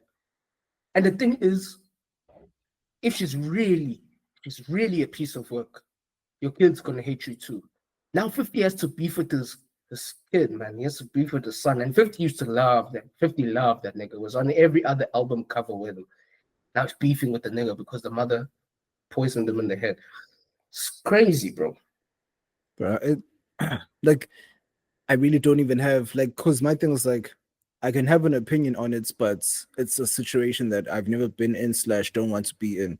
So it's like I can't really speak from a place of knowing Experience. Yeah. You Same. know what I'm same. saying? So it's just the thing of like it just seems so unnecessary, extremely unnecessary. But I understand that it happens so much, and it's like even as a child yourself, you don't get to get poisoned, but one thing that they are good at, or what the women are mainly good at doing, is tugging on the heartstrings or emotions of the child. Like they For sure. literally know where to pull, even though, like, let's say the child isn't necessarily with the mother a lot, but she would know where to pull because it's her child either way. Like, yes, parents may not know their children 100%, but they know them enough to manipulate them. Let me put it like that. Like I And was it's like, watching. You know, go ahead, Cook. no, I'm just saying, it's just so that like a lot of people use children in the negotiation tactics. So you kind of fuck them up while fighting your battle, like you're fighting a proxy war through the child. So you kind of fuck them up to a point where they're going to get what you need, but then it's more of a selfish thing more than I'm doing this for us. No, for sure, man. And I remember I was watching, I think last week I was watching, you know, the lawyer guy that talks about divorce. Nah. You don't know that white lawyer guy that always on these huge podcasts. I think his name is James No. Sexton. So basically he's like he's a divorce lawyer influencer. And he was talking about marriage and all of this and how it goes tits up and how this and that can happen. And he was talking about one of the ugliest parts of it are custody battles and how even before Shorty dibs, she's able to start planting seeds in the young kid's head about her dad. And even during the custody battle, when they first figure out, okay, we're going to do 1 week on, 1 week off. Like if the kid was gone for a week and he gets back home, the mother's like, oh, darling, are you okay? Are you okay? Are you all right? Did anything happen? It's like, bro, why would something happen? I was at my dad's. Like, why would that happen? And they plant those small seeds. Like, did dad do this? Did dad do that? I'm like, bro. And it's so sly because it's under the radar. The kid doesn't feel in danger because my mom's saying this. But then at the same time, the kid starts thinking, it's like you Planting a guess, seed. like, and if you've ever noticed with young kids, it's like when they cry, if something painful happens, they don't cry because of the pain, they cry because of the tension. Sometimes a kid will fall, and then when you're like, oh, you okay? Then they'll start crying. But if they fall, it's like, hi, boys, over right, they get up and they move on. And it's like, you're planting the seed slowly, but no. And then when the custody battle comes, who do you want to stay with? And then you think of, oh, are you okay? Oh, and then, oh man, it's such a mess, bro. It's such a mess. They create the wounds and pretend to heal them.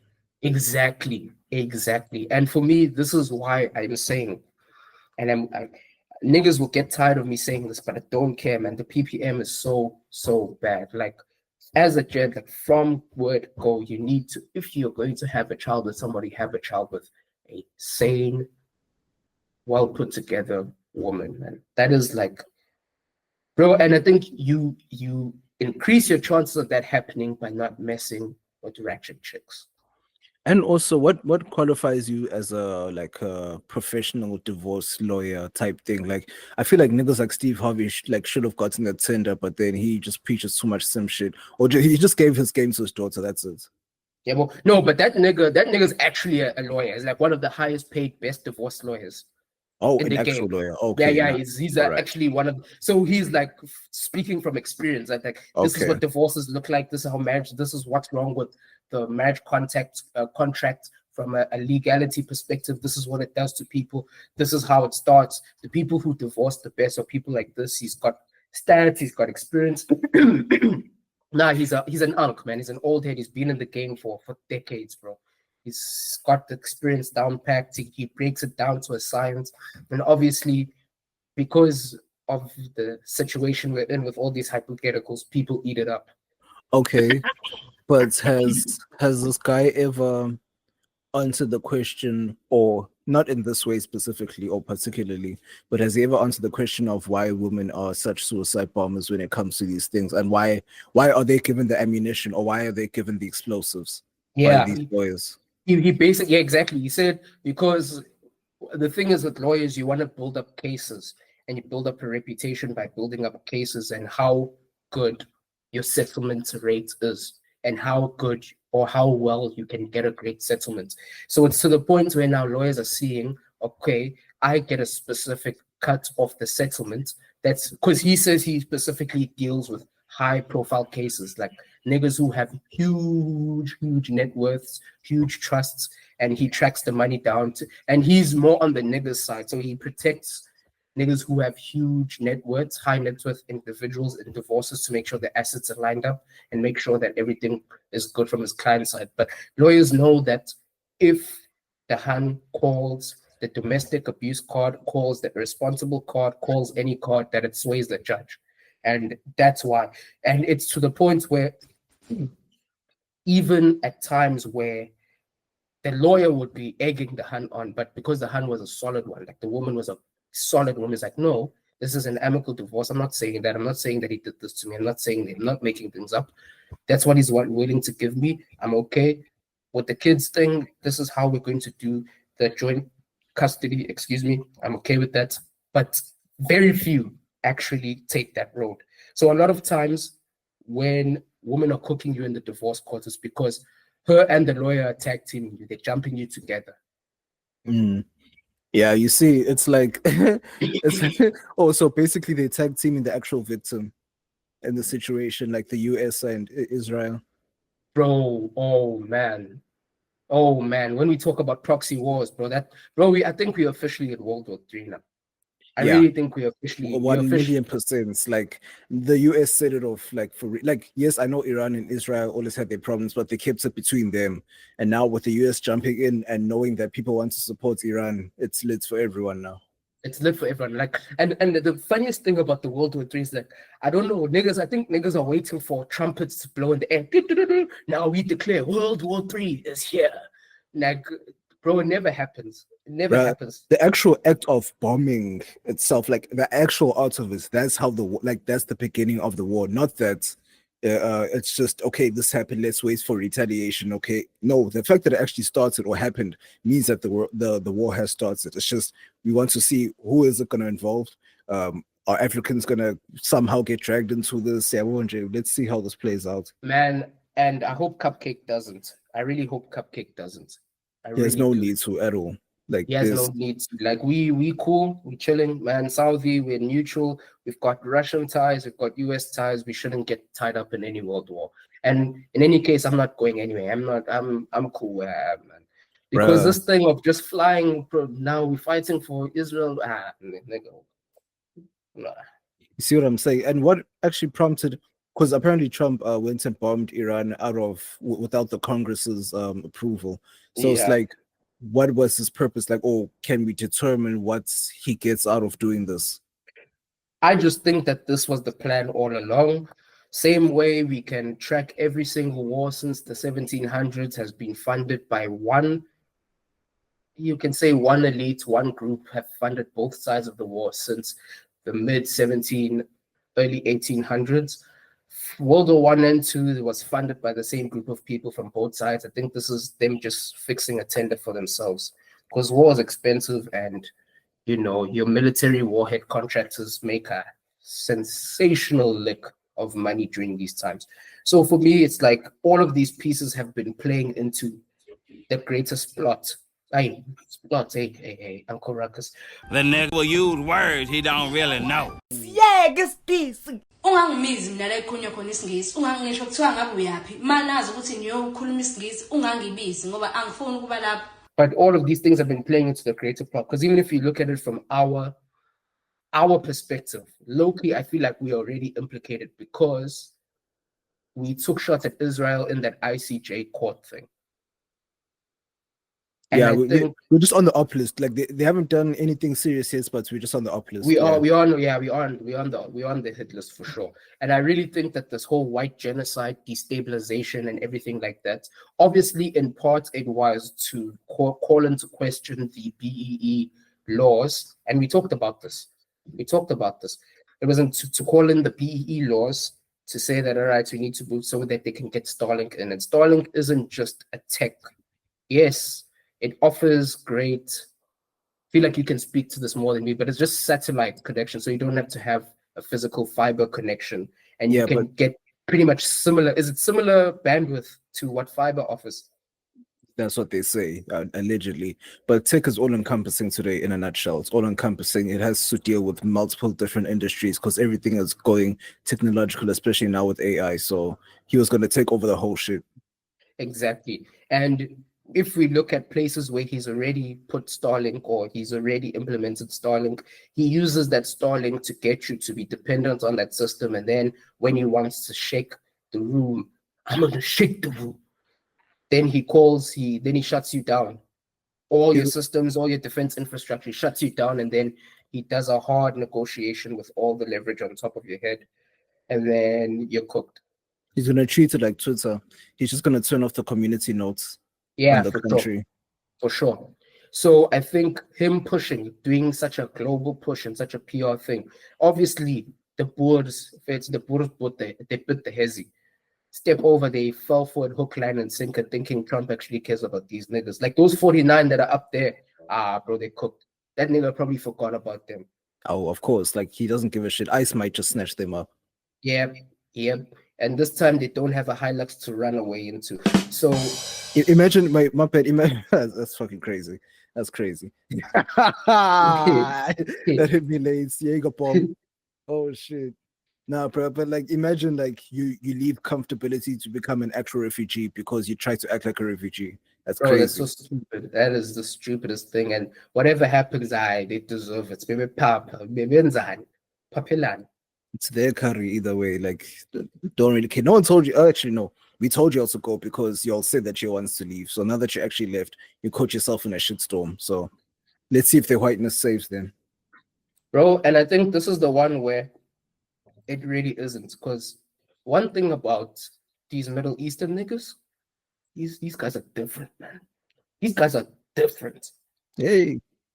They're different. But those guys, when it's time to go to war, they double down. The actual suicide bombers. Yeah, of course, bro. Like they made the world's airport security tighten up. Like bro, literally, because imagine how free the whole world was before that.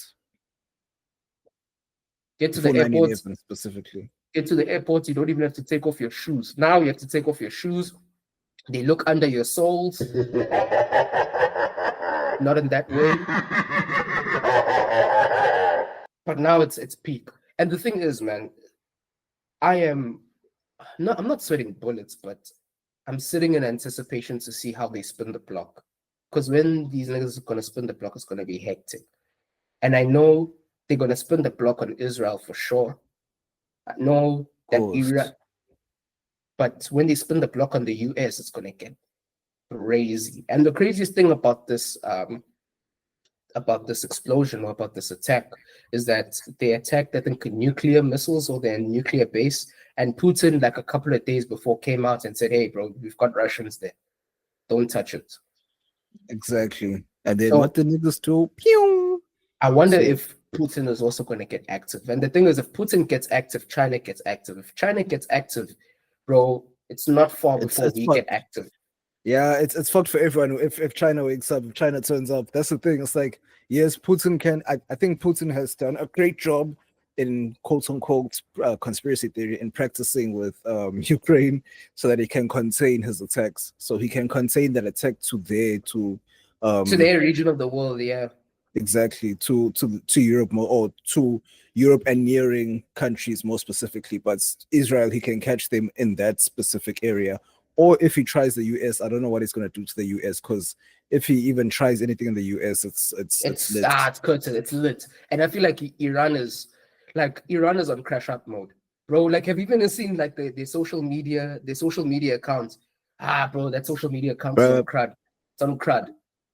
Right, but that's my thing. It's like, okay, I get it, but it's like, now let's see a real power. Understand between the two of you guys. Now that other people are joining in, who's gonna now? It's like a, are they gonna do a 20v1 or is someone gonna tag in and help them? Because niggas No, have they have to claimed tag to him. help them. Nah, But let's see if it happens. niggas are already gang affiliated. No, niggas are already wearing the colors. Niggas are already But repping the set. let's see, because niggas like India will just switch sides. Yeah, So yeah, let's yeah. see. Yeah, low key, I'm thankful for Cupcake for that, bro, because he set us up on both sides of the island so that we can be good. So we didn't go and cut ourselves off. So we're on both sides. So we're neutral. We're sitting like pretty like Switzerland. World War II, Switzerland and Italy, I think Italy were neutral. I mean, obviously Mussolini was more towards the Hitler side, but they were fairly neutral. But at the end of the day, man, we'll see. We'll see how the war doesn't happen in a calendar year. It happens for several years. You know what I'm saying? So it's like It's not like it's a one and done thing. Yes, everyone keeps saying, okay, if it goes nuclear, then it's a one and done. I get that. But it's also the rebuilding that has to happen after that. So that's also part of the warriors, especially. So I'm just like, bro, imagine now we're chilling like this, we're recording like this, suddenly out of nowhere in the sky, shooting stars. We're like, oh, what's that? And then boom, boom, boom, boom, we're all fucked. Like, that's the craziest and creepiest part of this whole thing. It's like, bro, you could be chilling, you have nothing to do with nothing, and you're gonna get killed because niggas at the top just wanna claim some shit. That's crazy. And I like how you brought that up, because people have this, especially when we go to like hypotheticals, and it's always this conversation. It's such a Twitter conversation, and I hate bringing Twitter conversations into serious topics, but it's like, oh, I remember the days when men used to go off to war and die. And I'm like, bro, where do you think these wars were fought? You think niggas meet on the battlefield and go to war only on the battlefield, like it's a crump battle, like it's Stomp the Yard, like, meet me at this time, this place, and it's gonna go down. Nigga, what? Bro. Niggas just Stomp the Yard. And niggas think this is Stomp the Yard, and we're gonna meet at this time at this place. Hey, some of our countries would be like Chris Brown will die early, bro. Bro. Like when you're going there to do your Instagram reel content on the sea points at La Parada there, by sea points, or you're going to Paranga there on Camps Bay, and then all of a sudden, oh, bro, your backyard is the war. Your places of refuge are the war. Your hospitals, your schools, your office blocks. Niggas think this is sweet. Niggas think you just fly niggas out and then niggas go to the battlefield, they tumble it out, and then we declare the winner and then it's all over. Nah, man. Right, it's not 1838s anymore. It's not the 1700s where it will actually be a scrap between the two. Like now, it's heavy machinery involved and dangerous weapons that we cannot even fathom. Because I know that Russia has like an automatic trigger that if they can even feel anything coming towards them from the US, or if they feel anything coming towards them in the direction of the US or from the direction of the US, like It's even cooked. coming to the airspace, it has automatic triggers. Like they're literally going to pull the plug and throw everything at them. So it's fucked for everyone, literally everyone. Except for Africa, bro. I feel like I must not pop. If we keep our mouth closed, let these niggas get at it, and then when it's all said and done, we cooked. But let the lizards fight. Let the lizards fight. I just think the only thing I'd be sad about is that there's no more Champions League, bro. It's probably. We'll rebuild. How here's Sundowns here representing us. Well, we'll rebuild around them. And we still have South America. How come on, bro? How we'll make. Yeah, I think if they don't jump into, we'll be all right. But Australia's the whole Southern Hemisphere. Australia, fuck Australia. But the Southern Hemisphere, we're good. Yeah. Us and I think Africa and South America will be all right. Australia will be cooked because obviously they're with the West. America's cooked. Now they got themselves into some shit now. They really got themselves into some shit. Like it's gonna be some serious shit that's gonna happen. But I'm just waiting to see what's gonna happen, honestly. Like, how do they retaliate? Because they say that allegedly they're gonna go attack the US bases and not the actual country itself. But it's like, if you come and attack my country, what's the natural? It's on. Bro, it's on. It's on site. It's on site. At that point, it's shit is fucked up. But Bruh, and the Americans on Twitter were like, yeah, since you're like calling me Unc, everyone 20, all the YNs 25 and down, it's your time. Go and roll. but I don't think it's gonna be. I think the cutoff is gonna be like 40, bro. It's like 40 and under. We in prime fighting age now. Yeah, but it's we like, I get it, but we're not gonna need to physically fight. So it's gonna be it's good. Like for me, it's like, what do you do? Yes. How do you fight? What do you fight when there's drones? There's drones. There's AA missiles. Obviously, I'm sure niggas have to storm the base and cut out the AA missiles from below so the air support can come in, whatever. Okay, and then we forget the big one. The big COVID. One. Exactly.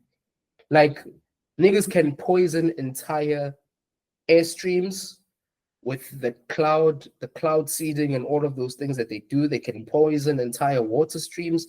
They can let go of airborne diseases and viruses and airborne biological weapons. Like we're too cooked now. Like what is me and an AK gonna do in this situation? What is me with an assault rifle gonna do and a couple rounds of ammo? What am I gonna do there? Absolutely nothing.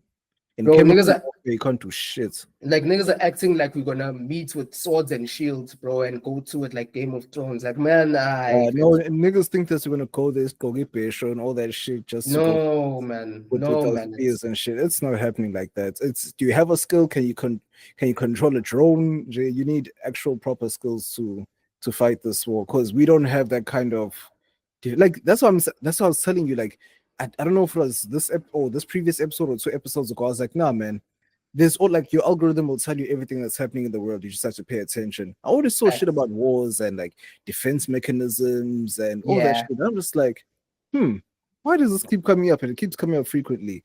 Now it's game on. Like, it's I want the US. One thing that I actually want, I don't want the US to host the World Cup, in all honesty. You're not. The US holds the World Cup. That will be the event that sets it off. Like, do you even think that's gonna still happen? Because we're in what now? We're in June, going for July. July, basically. That's at least a whole 12 months from now.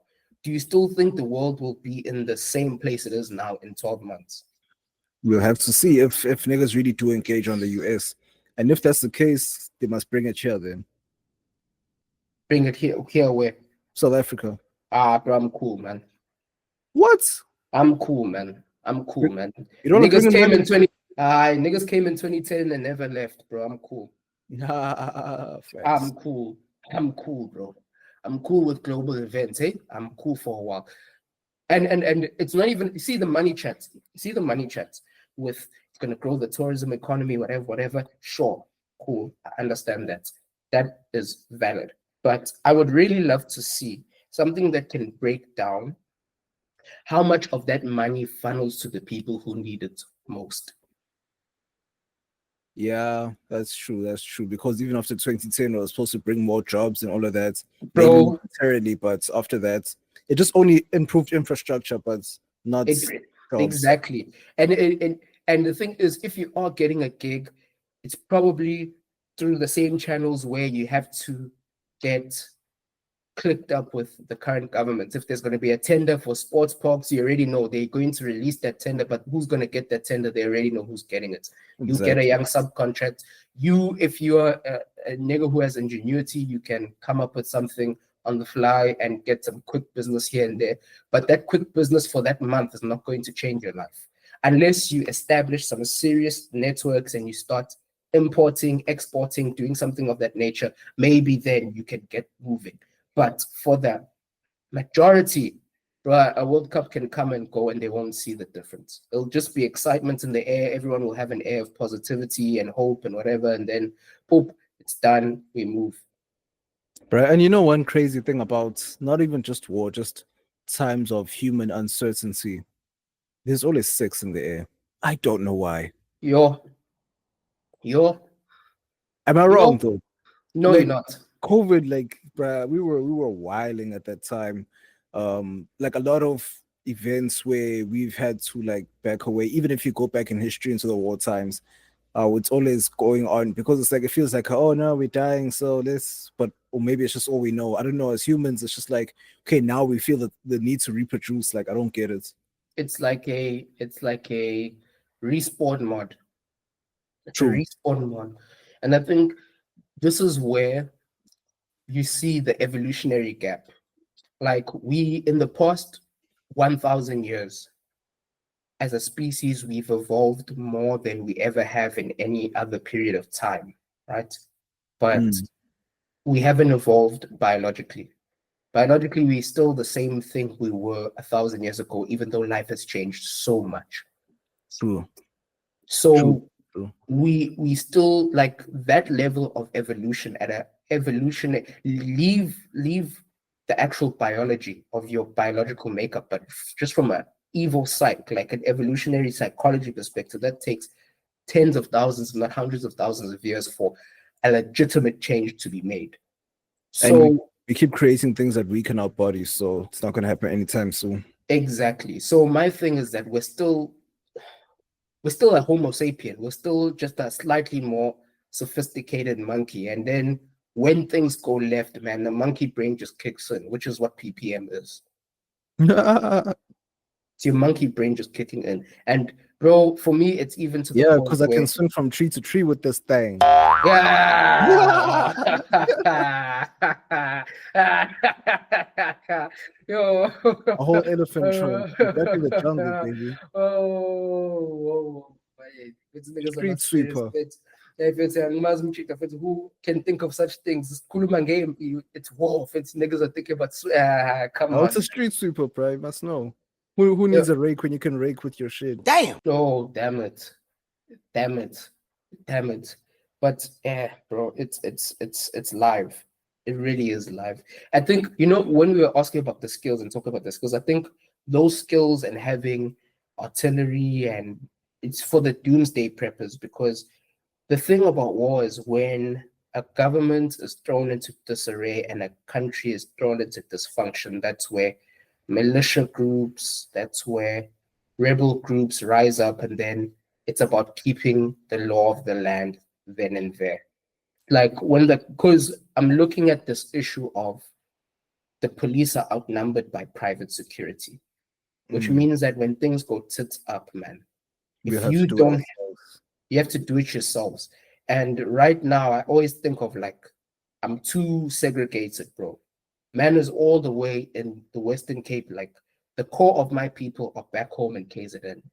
And it's like, even the core of my people, they're also segregated because you're living in a suburb. Do you even know your neighbor like that? Have you even gone shooting training with your neighbor? Like, you even done evacuation and emergency drills, like in your local community? If something had to happen today, would everyone know what to do, or would it just be panic? And it's like that level of being drilled, armed, skilled, having doctors, medical supplies, everything, a borehole for water. It's like all of those things. We don't have those. We are all locked into the grid. If the government infrastructure goes out, as an individual, you are basically cooked. The modern person has such little survival skills and such little communitarian skills that you are cooked. And I feel like for me, the flashing lights came in 2021, where I'm like, yo, that's when I got on my gun training and everything.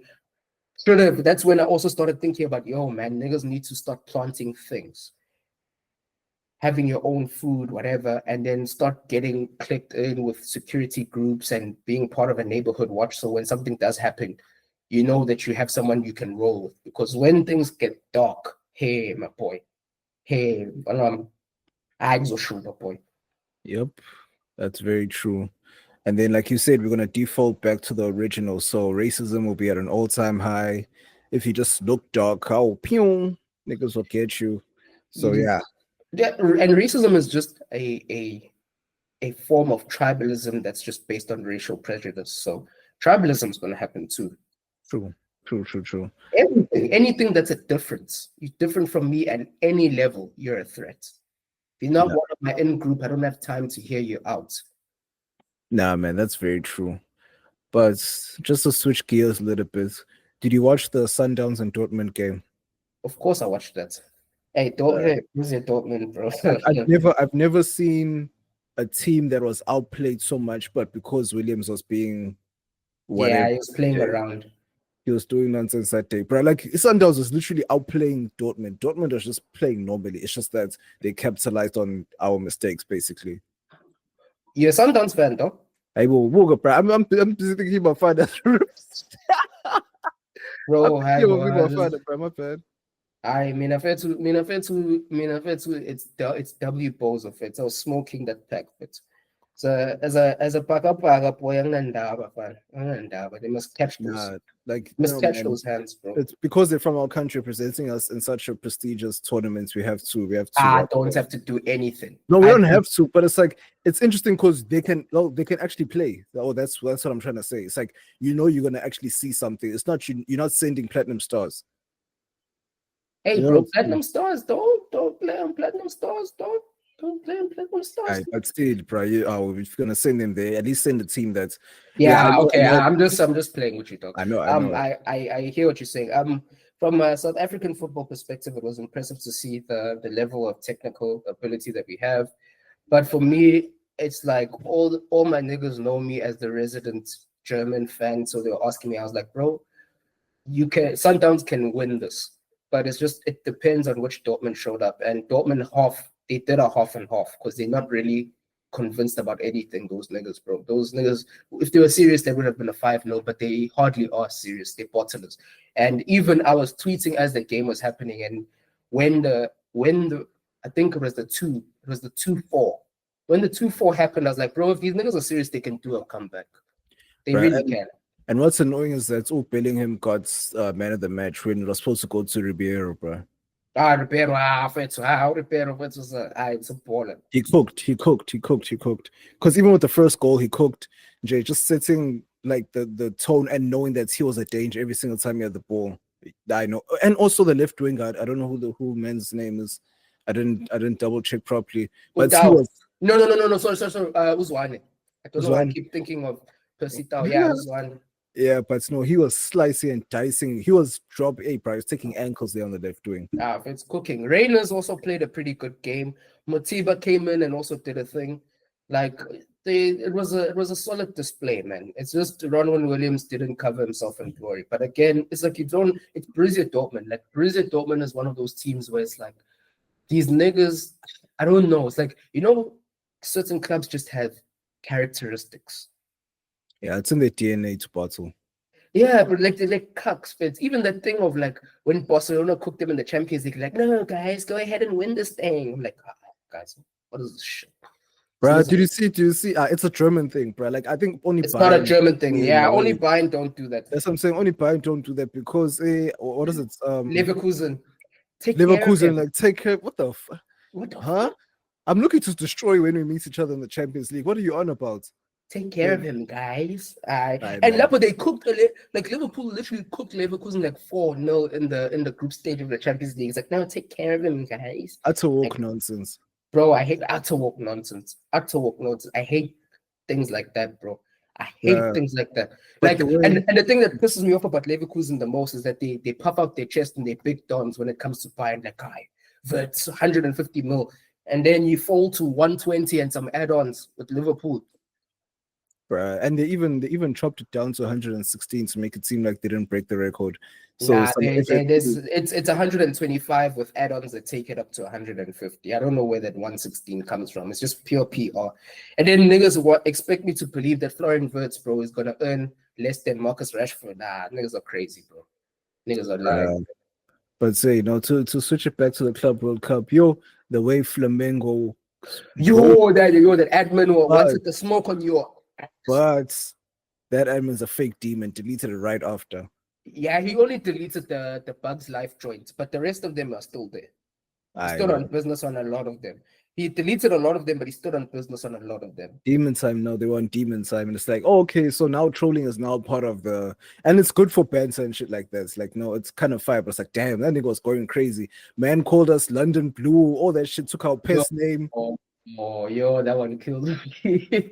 Yo, that one killed me. The Bugs Life one as well. That one killed me, bro. Bruh. I'm laughing, It's bro. because the other Chelsea nigga did the Bugs Life one, then they reversed it.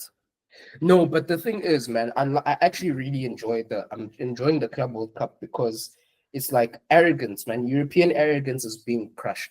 And especially Premier League niggas. Premier League niggas love this thing of any league that's not the Premier League is a farmers league.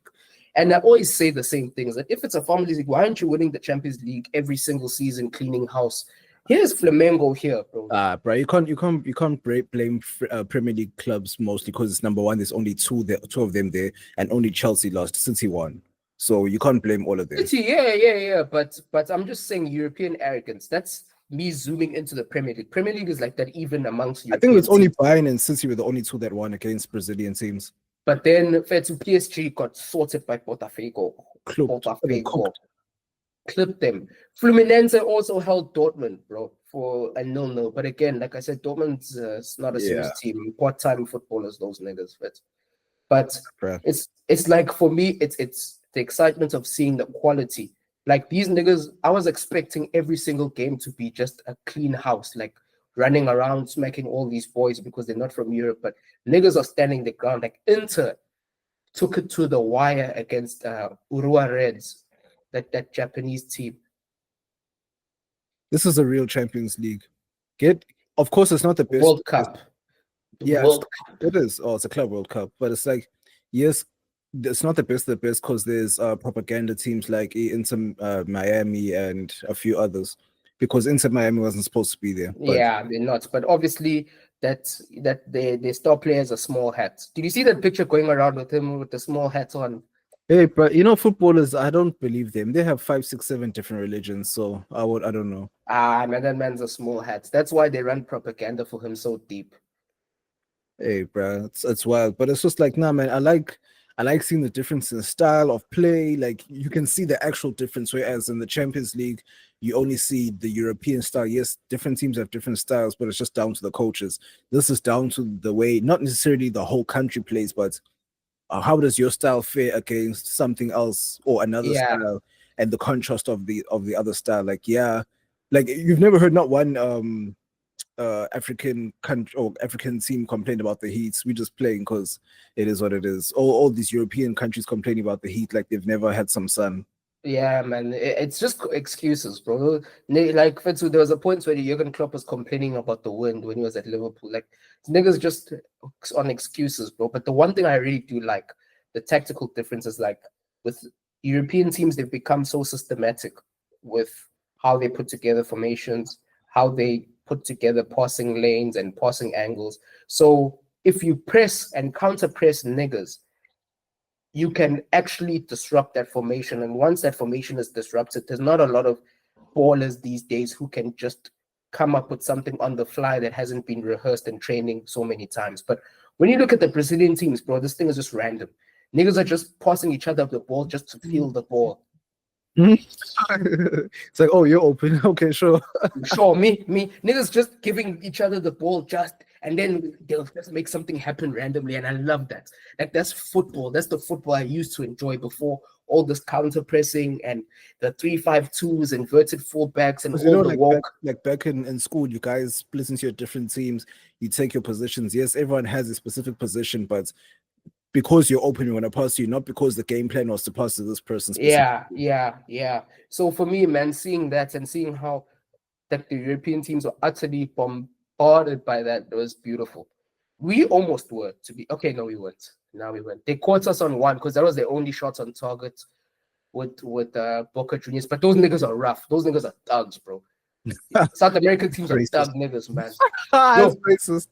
Bro, no, those niggas are thugs. Those niggas, it's like WWIII. It's like I held my breath when I saw Musiala get crunched, bro. Where's Jackson from? Who? Nicholas Jackson. Oh, he's like Senegalese, bro.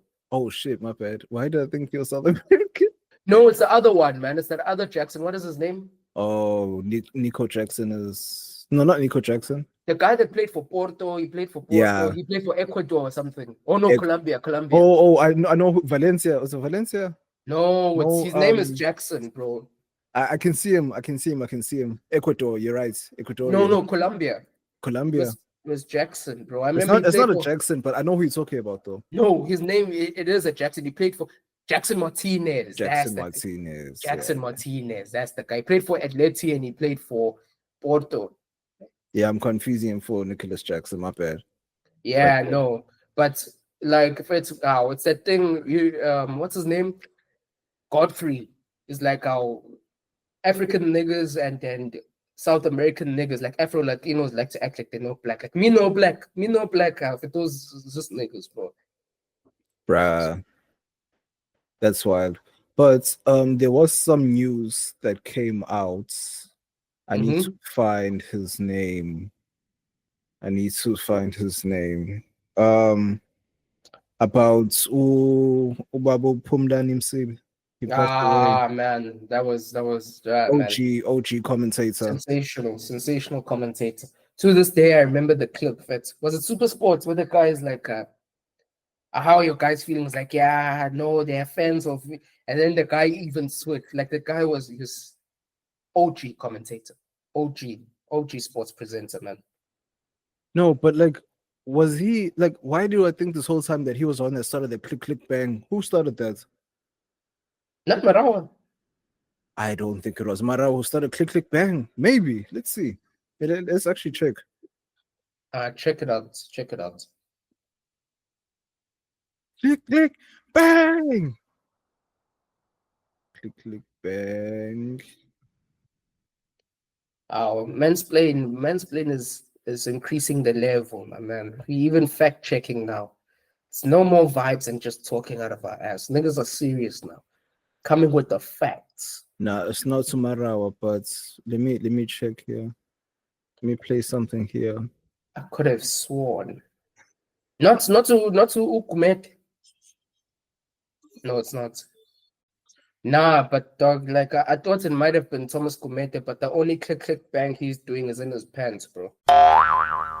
Wow. That man, there's no man that has gotten caught fit with a woody, bro. As much Bruh, as that's crazy. That's insanity. I remember that shit. And niggas all took a picture. It's like, bruh, like how? Like if it's, I don't know. I think maybe you Carol Shabalala was moving in a kind of way, man. Studio, dog. She was moving in a kind of way, man. So I don't even know, my man. Click bang was created by Caesar, my pen. There we go. Yeah. This performer, Kaiser Chiefs man, Lucky Baloy, who wasn't lucky. There was nothing lucky about that goal. Nothing lucky. 28 minutes in. Why is he saying this? The tightest defense. He didn't say. They just showed the goal only. He's supposed to say click bang. Yeah, I know exactly what you're on about. Nah. No, man, but that's sad. But rest in peace to a legend of the South African game, man. That guy really contributed majorly to the industry, man. And I think in the age he came like an OG, but he the fact that he was able to stay relevant throughout without having to do the gimmicky shit, man, is what I love. It's just pure love for the game. A man who was around since Laduma days, but the Wilson Pinkosi of Super Sports. Bro, like niggas who didn't have to be gimmicky to get on. I love it, man. Triple OG. And it's just like it's like that weather lady, I forgot her name. The OG weather lady who retired. No, was not the weather lady. She was just a news reporter. Newscaster, yeah. But she is still an OG. Like we have those OGs that we all liked and we just enjoyed watching because they were just dope at what they did, and they were likable people. So yeah. And they did it for long. The guy that I remember, I think he died of AIDS. The guy that used to say the Johnson. Damn! No. My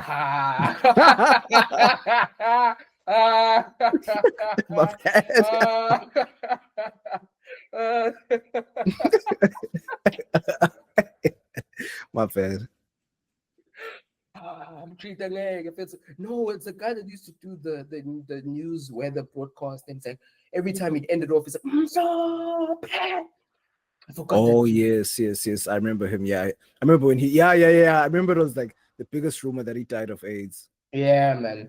But yo, Nkosi Johnson, bro.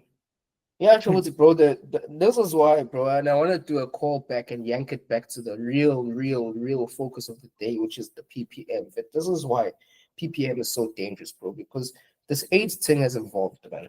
It's no longer that Nkosi Johnson variant. Like you can't see it, bro. You won't catch it now. The eye test it'll cook even the eye test, bro. It's close to midnight. Something evil's lurking in the dark. But bro, like before we close off, did you hear the Clipse's new song "So Be It"? Oh my god, bro. Pharrell was in his bag. Fits hanging. Bro, Like, that high lightly type beats. yo, Find early 2000s real shit. Bro, I was doing you know that dance move where you have both your hands and you like cupping it by your chin and you're nodding when you're moving it. I don't know if you remember. Wait, let me put on my camera. Let me show you. Pause. yeah. I said the camera. wait, I'm waiting for this camera to come. Oh, can you see me? Yeah. Yeah, when they hit this move. Oh yeah. That move. That was like early 2000s type shit. I like don't know how niggas who are listening are gonna figure out what it is, but I get man, no. niggas I'll do it definitely find it. I'll find it and I'll put it on YouTube. I'll find it for sure. But niggas, bro, and you know what pisses me off about this? Before we get to actually talking to the track, man, I hate how stan culture has ruined things for us. Oh my Stan gosh. culture has ruined so much because you have two. I don't know if they're not goats, but two legends of the game. And niggas are talking about how much they sold. Like, I hear the selling conversation. The selling conversations are for the top dogs in the game. Both Drake and Kendrick, you can have how many numbers did you do versus how good and all of that. Cool. But bro, when you're using numbers to discount Clipse. These are technicians of rap. Like if you don't listen to actual lyrics, this is not for you. And it's the same shit Exactly that he was saying about Travis Scott. It's like he doesn't like rappers that don't rap. Exactly. Point And blank bro, simple. and why I hate the stan culture. Obviously, this is the time where like my side of the fence is acting up because it's usually the Drake niggas who go with the Travis niggas. Like obviously I rock with the boy, but I'm a fan of hip hop more than I'm a fan of Drake. So the stan shit is because bro push milked it, pause. Absolutely milked it. And the fact that Malice is going bar for bar without cussing. Bro, that's the impressive it's thing. not Like, even going. It's not even going bar for bar. He's 2 for 2 now. He watched Push both times, and it's insane to me. It's like non grata, mi casa su casa. Bruh. And it's that one, and it's also on this one, So Be It, where he went crazy. Where there's this one bar that almost fucked me up. Like, yo, bro, Malice just goes bar for bar, and it's like, oh, okay, this is like in terms of skill level, this is the difference between, or they are basically Drake and Kendrick, or the difference between Drake and Kendrick. Yes, or Push is Kendrick and Malice is Cole. Because Malice goes straight for bar for bar for bar for bar. He'll make sure that you understand what he's saying and he's gonna say it in a slick way. And then there's a meaning behind it if you really want to look into it. Where Push kind of raps in drug hieroglyphics, yeah, or cocaine hieroglyphics. Yeah. You know what I'm saying? He'll speak that language that only they understand, and then just kind of bring it up a little bit just for the casual to understand, and then take it back into his world. Because it's like, bro, even the way he was dissing Travis at the end, where he said in front of me. You cried in front of me. I think that was a Kanye line, though. That can be applied. Yeah. You cried in front of me. You died in front of me. That means you're not a man anymore. I don't see you as a man. And he said that. And Calabasas took your bitch and your pride in front of me, bruh. And bruh, you see the bar that this morning that I didn't catch for the 1000th time that I was listening to the song, where he said her lip gloss was popping. She didn't need you to eat. And I was like, okay, sure. I knew that was about Kylie, and a lot of people didn't catch that line was about Kylie because she sold the lip gloss and made $1 billion or whatever, or close to $1 billion. Fine. But then it was actually a call onto Lil Mama's song. I don't know if you remember the song. My lip gloss is cool. My lip gloss is popping. And other bruh. Do you see how crazy that is? Like you must be twisted to go all the way back. And then it's like speak about the crying Lil Mom. Like, bruh, if you wanna like, and this is me as a fan taking it a bit too far, you know what I'm saying? Nah, it's not too far. We love the pause, man. It's never too far. If you don't like it, I get bye. bruh. And I just I just brought that up just to say, like, of course, whatever Travis says, no one's gonna give a shit because Push can. Bruh, he even said I can share an AE it, and it's like, what the hell does he mean? And the AE is a guy that's dating Cher, and that's the guy that beat Yeah, up or Travis Scott. yeah, You see what I'm yeah, saying? So yeah, it didn't yeah. catch until I got context. So I'm like, oh, okay, if this ever had to happen, Travis will get washed. He mustn't even try. That's fine. But I really doubted the Kendrick regime. I really thought that, nah, man, this regime, like, it's quiet, but it's like, no, bro, everyone's squabbling. And it sounds like, because I thought I was exaggerating, but it sounds like JID might be coming up to the plate now. Because remember, last episode or 2 episodes ago, I said, hey, bro, if he doesn't step up, he's gonna be the rapper that never was. Yeah, And yeah, yeah. he's really about to run with it. Because there was one line that he said in this track with Offsets, which is a banger. Have you heard it? Which one now? Let the bodies hit the floor. Let the bodies hit the No, floor. I Let don't the think bodies I hit the have. floor. Wait, bro. Did it Listen. drop recently? Yeah, Friday. Oh, no, I Banger. didn't catch it. I didn't catch it. I was still Banger. feeling out to so be it. Is fire.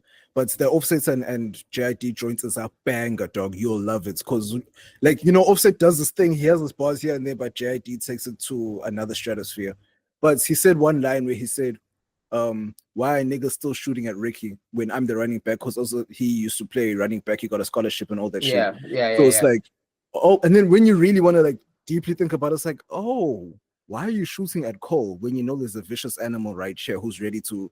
And I'm like, okay, because it sounds like basically the verse sounds like a PSA in terms of I'm here to rap.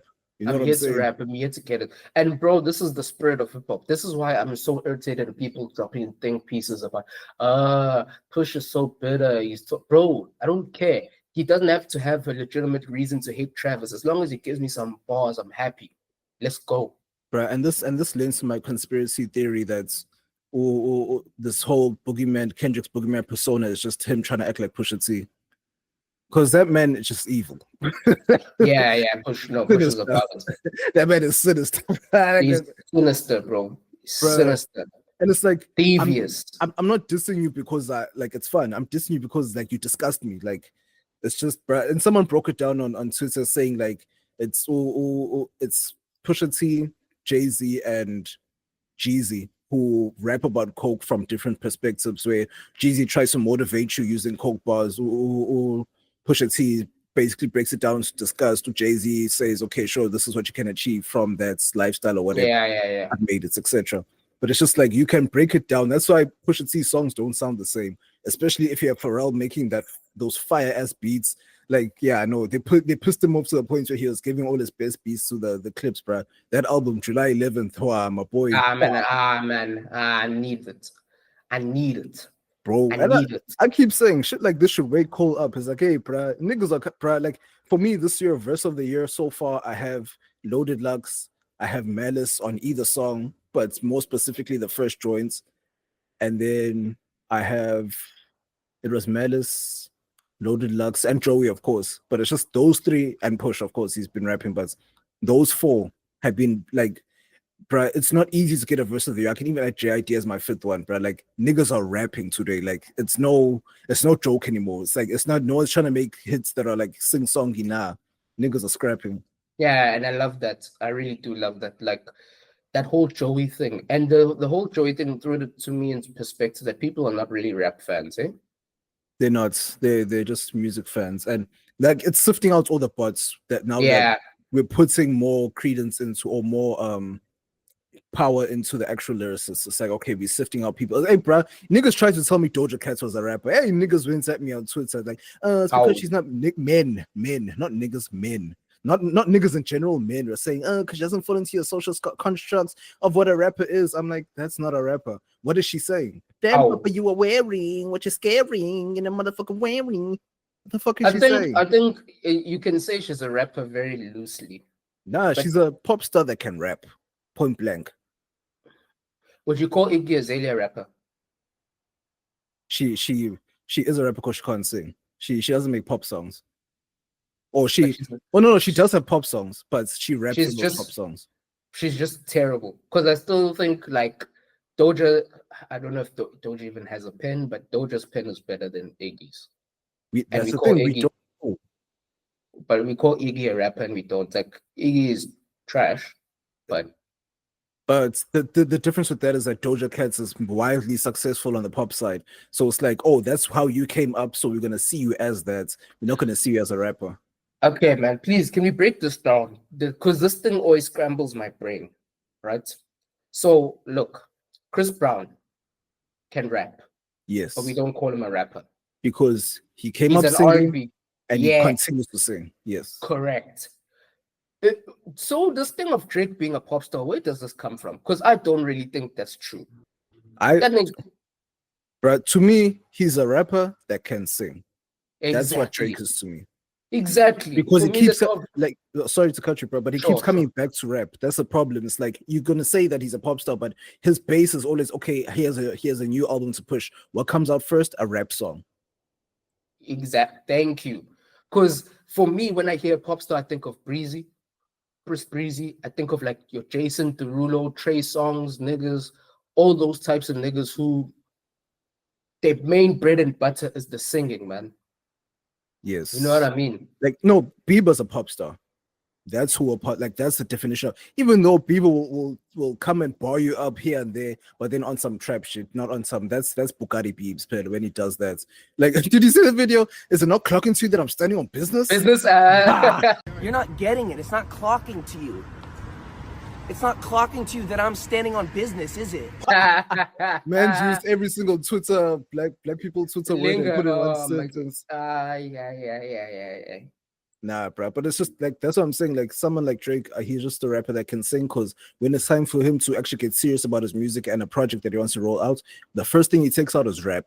It's very rarely something where he's singing. And when the last time he did that was for all the dogs, and it was a song with SZA. It was just an okay song. It wasn't anything major. Unlike when he did this with Chris Brown, then that's when they did a pop song. You got it, girl. It's, oh, you go. Yeah. I hear that. And then when he gets in the party bag, it's more like Dog Toronto R&B. Yeah. So I'm glad and the Weeknd is a pop star. Of course, yes. Yeah, all right. I mean, he's our MJ, mind you, but no one wants to say it. In terms of art style, maybe, but not in stature. No, not stature. Yes, he is a major artist, but not in terms of stature, because there's still Beyonce. Beyonce's still alive. You know what I'm saying? So yeah. No, but in terms of voice, he's the closest one.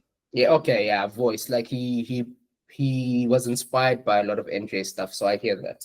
But there's no one nigga that can be MJ, because Drake can do it on the hits, but his influence will never touch that.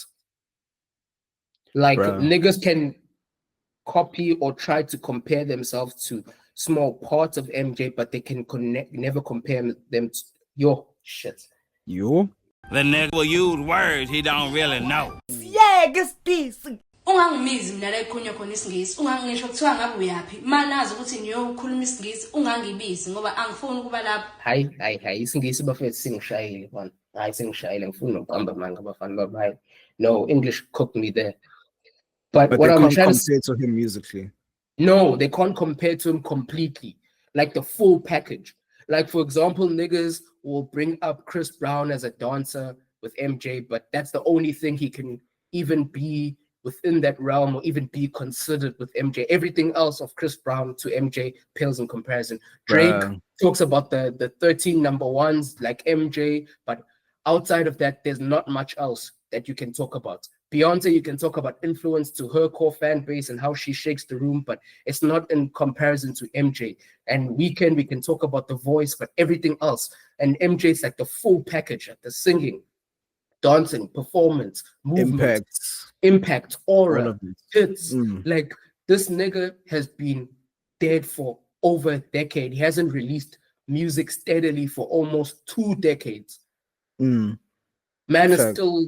He's still felt. He's felt by niggas who were born after he died, bro.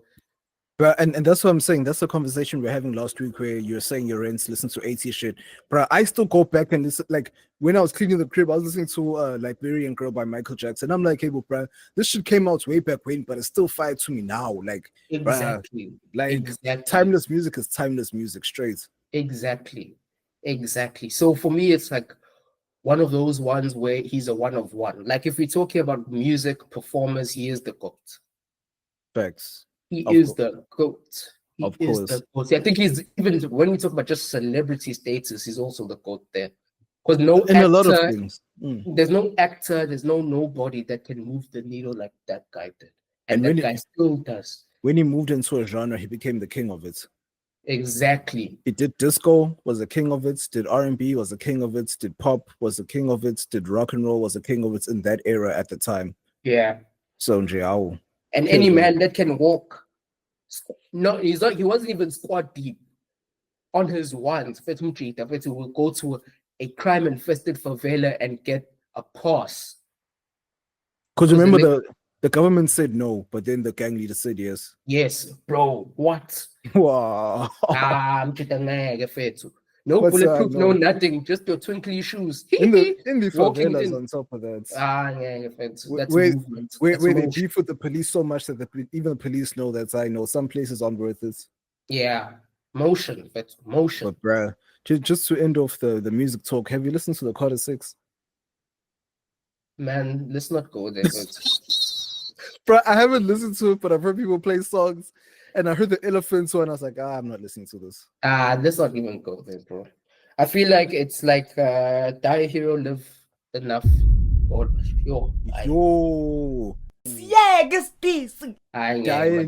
Die be a hero or live long enough to see yourself become a villain. There we go. This is like, guys. Like my data bundles for English, man, are taking. They are really, really in the red, hey? They're really, really in the red. So Lil Wayne, it's just like Lil Wayne, and this is why I don't like this new era of, I don't want to say people, but yeah, people. I don't like this new era of people, man, because people are so eager to tear down your whole legacy. Because now I'm hearing think pieces of this what Wayne always was. It's just this is what Wayne. This is what Wayne. Bro, meet me shut on the the hell up. train. Yes, I'm in the building. You just on the list of guest names. Man. I will remember you right above it. It's on me how you love it. You know, your methods up and on the heavens right above it. We own. This young money motherfucker, if you ain't running with it, run from it, motherfucker. Come on, bro. Like, I hate that. I hate this new category of people that a nigga will do one thing and now they try to discredit everything that you've ever done. I hate it. It's the same way I hate the Stan thing, because now Drake stands are telling me that Kendrick is a washed, rapping to get the slaves free, nigga. Obviously, from a trolling perspective, I'll run that narrative, but Kendrick is still one of the greatest. And Drake, it's shocking that he would release such a quality album at like this stage of his career. So he's still going alive and well, or strong and well. GNX is a great album for this era, where people are putting out trash. Okay, in that context, but I don't think GNX is great for Kendrick standards. I think there were tracks where he really shook the room, but as a whole, I've said this before, as a whole, it's like, when I look at Kendrick, I'm disappointed. It's the same, like, ever since after probably, what's the last one? Yeah, Meet the Grams. I have my problems with it, but obviously bought out performance. But I'm talking about Drake. Drake is like, he's fallen off. He's not Drake. For all the dogs made CLB sound like Thriller. Damn. Fair. Because he's trying to do this thing when he's dipping into too many new styles. So I just want the nigga to come out and rap. Like, for me, for all the dogs, it was the 5-piece that he dropped afterwards. That was when I was like, yeah, no, this nigga's still there. Yeah, that's when I'm like, my nigga's still there. He's still there. But, like, her loss was the one for me, bro. Like, I don't know how you feel. Yeah. That one was a banger. But it was more like bangers, but the bars didn't. He didn't hit the bars thing, but obviously he's gonna trap because he's there with 21. So for me, it's like, I just need to see you get more in the pocket where you cooking me with the bars. And I hope this Iceman thing that he has on the way, bro, he sort us out, bro. I really hope he sorts us out. But it's just now what rappers have done is that there's no urgent need for Drake anymore. Like it was before. So it's like, yes, if he does it, it's fine, but we're eating now. Like niggas are starting to rap again, starting to put quality into their music again. Yes, the guys that aren't the best are still trying to rap. Yeah, we might listen here and there, and those will catch their fans. But those guys that were lukewarm are always around in these generations. Now it's time to birth the new niggas that can actually rap. Because like we've been saying for the past I don't know how many episodes that these guys are from 10 years ago are running the game today, or we're still are. Yeah. you know, still anticipating them. Yeah, well, so that's what I'm saying. After this, like even with the GNX thing, I feel like maybe we waiting for one more Kendrick album before we like, okay, go do whatever you want, whether you drop on us, we don't care. Cole after fall off, whatever you do after brother, that's us, the one I'm waiting for. Yeah, I Well, won't know. and I'm saying, see, hey, man, it's too quiet right now, but it means that he's working on it then. If he's too quiet, because even when I look on his blog, that was like months ago when he dropped that Wiz Khalifa shit and then disappeared into the oblivion again. It's like, okay, Boy. And I hate how we just let. I really, really, really, really hate how we just let might delete later slide like that. That was a joint. 3001 for me, bro. 3001 is my shit. Now my new super nigga, bro. That one he cooked crocodile tears. He cooked stealth mode. We don't do sparkles. We give specific instructions to bring out the bottles of stealth mode. Regular nigga, you know it's not up to par with the health code. Bro, strong. The intro was pricey and icy or whatever. Strong. HYB, strong, bro. It's just the one with Soul, Absol, and Daylight. Oh, Pie, dude. Pie. Boy, lyrical exercise that. And that's what I'm saying. It's still a good project, and it's just rap, pure rap. Project. It's a great project. It's pure rap, though. Low-key, I feel like maybe this is the palate cleanser we need because we've been going through trash for a while now. Yeah. Because low-key, like going back to the Travis thing, like Travis, I don't want to sound like I'm a hot take, but I think the best is behind him. I said that how many I even listened to it recently when all this thing happened. I said that to y'all niggas. I'm like, Yazzie, out of all of his albums, this Utopia one, it's just not memorable. Hey, y'all niggas attacked me. Y'all niggas attacked me. No, look. I think also it's like it's a scarcity thing. You know what I'm saying? Like we're in the desert right now, and he's given us something. It's still a good album, but if you compare that to Astro and Birds in the Trap.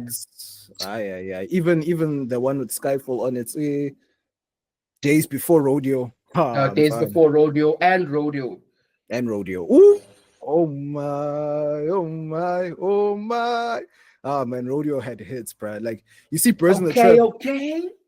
Birds in the Trap was one of those albums where you just had to be there. It will only be locked to our generation. Yeah, it's just. You know what I'm saying? It's one of those albums that will stay with us because when we had that all through the late night, right? All of us, we all have a lit memory to that song. All of us. Oh my god! You know what I'm saying? Yeah, right? Like hey, even Goosebumps. Goosebumps was a hit back then. And also, smoke one, drink one, pop one. Smoke one, drink one, pop one. Smoke one, drink one, pop one.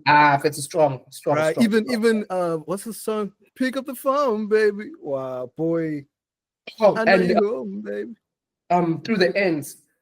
Three stacks. With 3 stacks, half it. And it's when you see, I lost my mind. I lost my mind when I heard that as the first track because I knew I was in for it. And the thing is with Travis, he always has a way, like his songs take you on a trip. A journey, yeah. His albums take you on a journey. And I feel like the journey that he took me on with Utopia is kind of underwhelming. Yeah, it wasn't a journey. There were just too many stops. Too many bus stops. There were a lot of bus stops, because there were a couple of joints where they moved me, and then a couple of ones where I was like, man. And like even some of the choices of like, I feel like he was not cloud chasing as per se, but he wasn't tapped into his elements. He was like almost ticking off boxes because even that joint, the K-pop joint, man, like putting Bad Bunny on that kind of took me out because that song was going. That track was going. Especially Weekend. Take off. I don't feel that song so much, but see, I know it's my shit. I know. Yeah. I know. Even the Drake one that started this whole thing. I still think Travis was Drake there in terms of lyrics, but okay. No, bro. No. But the first part, the opening bars, yeah, they scared of the 7 after 1-3, then it turned to 11. From Okay. Houston, 7-1-3, 7 plus 1 Yeah, plus 3, okay, 11. fair enough. My nigga. Oh. But yeah. But that shit. Yeah, like I get it's because I didn't like that it was about Push, because it's like, how, bruh, we thought this thing was over. Now 5 years later, But those niggas, it will never be over, Fitz. And it can't be, because my bad to cut you, bro, but like I've been thinking about this a lot. So I'm like, yeah, do people really think that Kendrick is the scary, bro? Push did a first round TKO by naming the actual child's name, Adonis's name, when he was still could barely even string a sentence together. Man's put his baby mama's whole IG name in a song, not even just her name. Sophie, no. You are hiding a child. Let that boy come home. Deadbeat motherfucker playing Border Patrol. Hey, boy, that guy's a real. Who cares if she a porn star? Let her be your world. Oh my gosh. No, and even the subliminals in there, it's like you could hear that he had more to say. And it's just like, okay, if he did say in those interviews, he kept saying, let's see, bro, if he keeps going, I'll keep going. If he stops, I'll stop. And then when it came to the music side, of course, now he's telling us that no, he's been blocking us this whole time, because each time he had to drop music, niggas had to check it, or niggas to say, no, we're not going to drop the song, or even Pop Smoke's album, because there's a Drake diss on it. Yeah. So for me, it's like, that's the one thing I don't like about Drake, when he gets to the litigations and all that shit. But I'll defend him there. I'll defend him. Jay-Z did worse, allegedly. Oh yeah, of course. No, you've damn near blackballed now, so. Ooh, but he's still. And niggas forget. Yeah, no, he's still a GOAT, but it's just like he made it difficult for him. So I'm like, why shouldn't Drake do that too? Like, honestly, if you think about it, it's like, why can't he do that? But Jigga Man is seen as a slimy nigga, though. Like, we know he's a cutthroat slimy nigga. Like, nobody looks at Jigga Man like a hero of this. Yeah, like a hero of this shit. Like, we all know he's a slimy dude, and we know he'll do what it takes to get to the top. Like, I feel like niggas just respect his hustle and the amount of wealth and success he's his leadership, basically. Yeah, but like even Dame Dash to this day still has smoke for Jigga Man. So we know that Jigga Man is not a clean dude. So hey, bruh, but if he's on the Clipse album, Baba, that verse is gonna shake, bruh. That's gonna be as big as World War, and I feel like he will be now. Like, I feel like everyone's outside, and Mole from the Rory and Mole podcast said something very specific. It's like, if you see Jay-Z dressing like a rapper, that means he's rapping. So before he was just dressing whatever. Now slowly but surely wearing Timbs, showing himself wearing like small amounts of jewelry. Like, oh, okay, sure, bro. If he's on that Clipse album, I'm gonna lose my shit. I don't care about the Kendrick verse. If Jigga Man, because Jay-Z is pissed and he's pissy as a motherfucker. So I'm waiting to hear that verse if it is there. Bro, I think the best thing ever is if this is a wild take, but with all the things, the civil war that's happening with Pharrell, Jay-Z. If Tory can drop something on the upcoming Drake shit, I don't know what their standing is right now, because they had a little beef thing and fine. He keeps saying free Tory. Yeah, so if Tory can drop us a little something for there, because I think from obviously now the beef is clean. Now beef is getting clean. There's not much tea stuff, but if Jay gets involved and Tory can beat Case by the time, or Tory can be close to beating Case, and he can drop a little something for this. On Drake's album, never gonna happen. Drake's too selfish, and Drake's in rightfully so, because he's in an era where he has to prove himself. We're tired of you. We're tired of Drake and friends. We just want to hear Drake now. Drake, yeah. He's on his own redemption. So then, even if he doesn't do it on Drake's album or on a Drake track, but if he jumps into the mix with his own thing against that side, that would be something I'd like to see. Yeah, it'll be another Royal Rumble. But that's an expensive Royal Rumble. It's a very expensive Royal Rumble, and that's a Royal Rumble that can only happen if niggas at the top give the say so to let it happen, because that's a Diddy level Royal Rumble. Like even this Diddy, like it's one of that level, and even this Diddy one, I don't know if the guy's gonna go down. And we said this, like, to call back to a previous episode, we'll see how they shaping this case with Cassie to make Cassie not seem like that much of a victim, like she was complicit.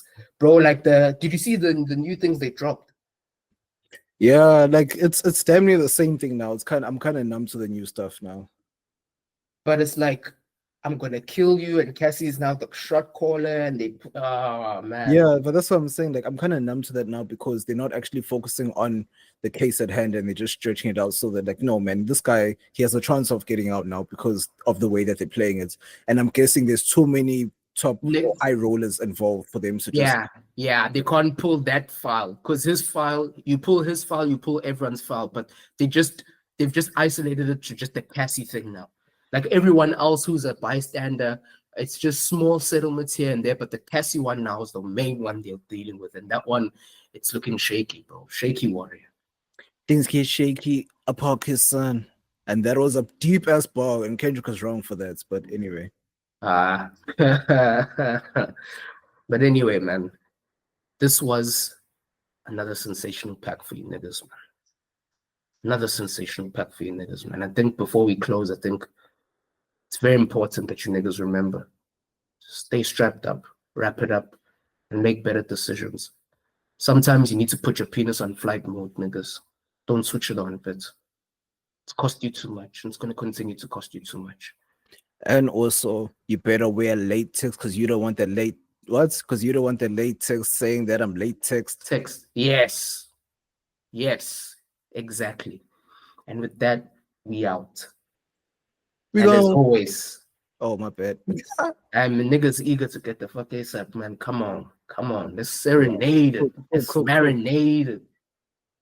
Heaven glade it. Heaven gate it. But anyway, man, you know what this was, you know what this is, and what it's always going to be. World's most sensational podcast with yours truly, Bavaria in your area. And Wesley Sniper.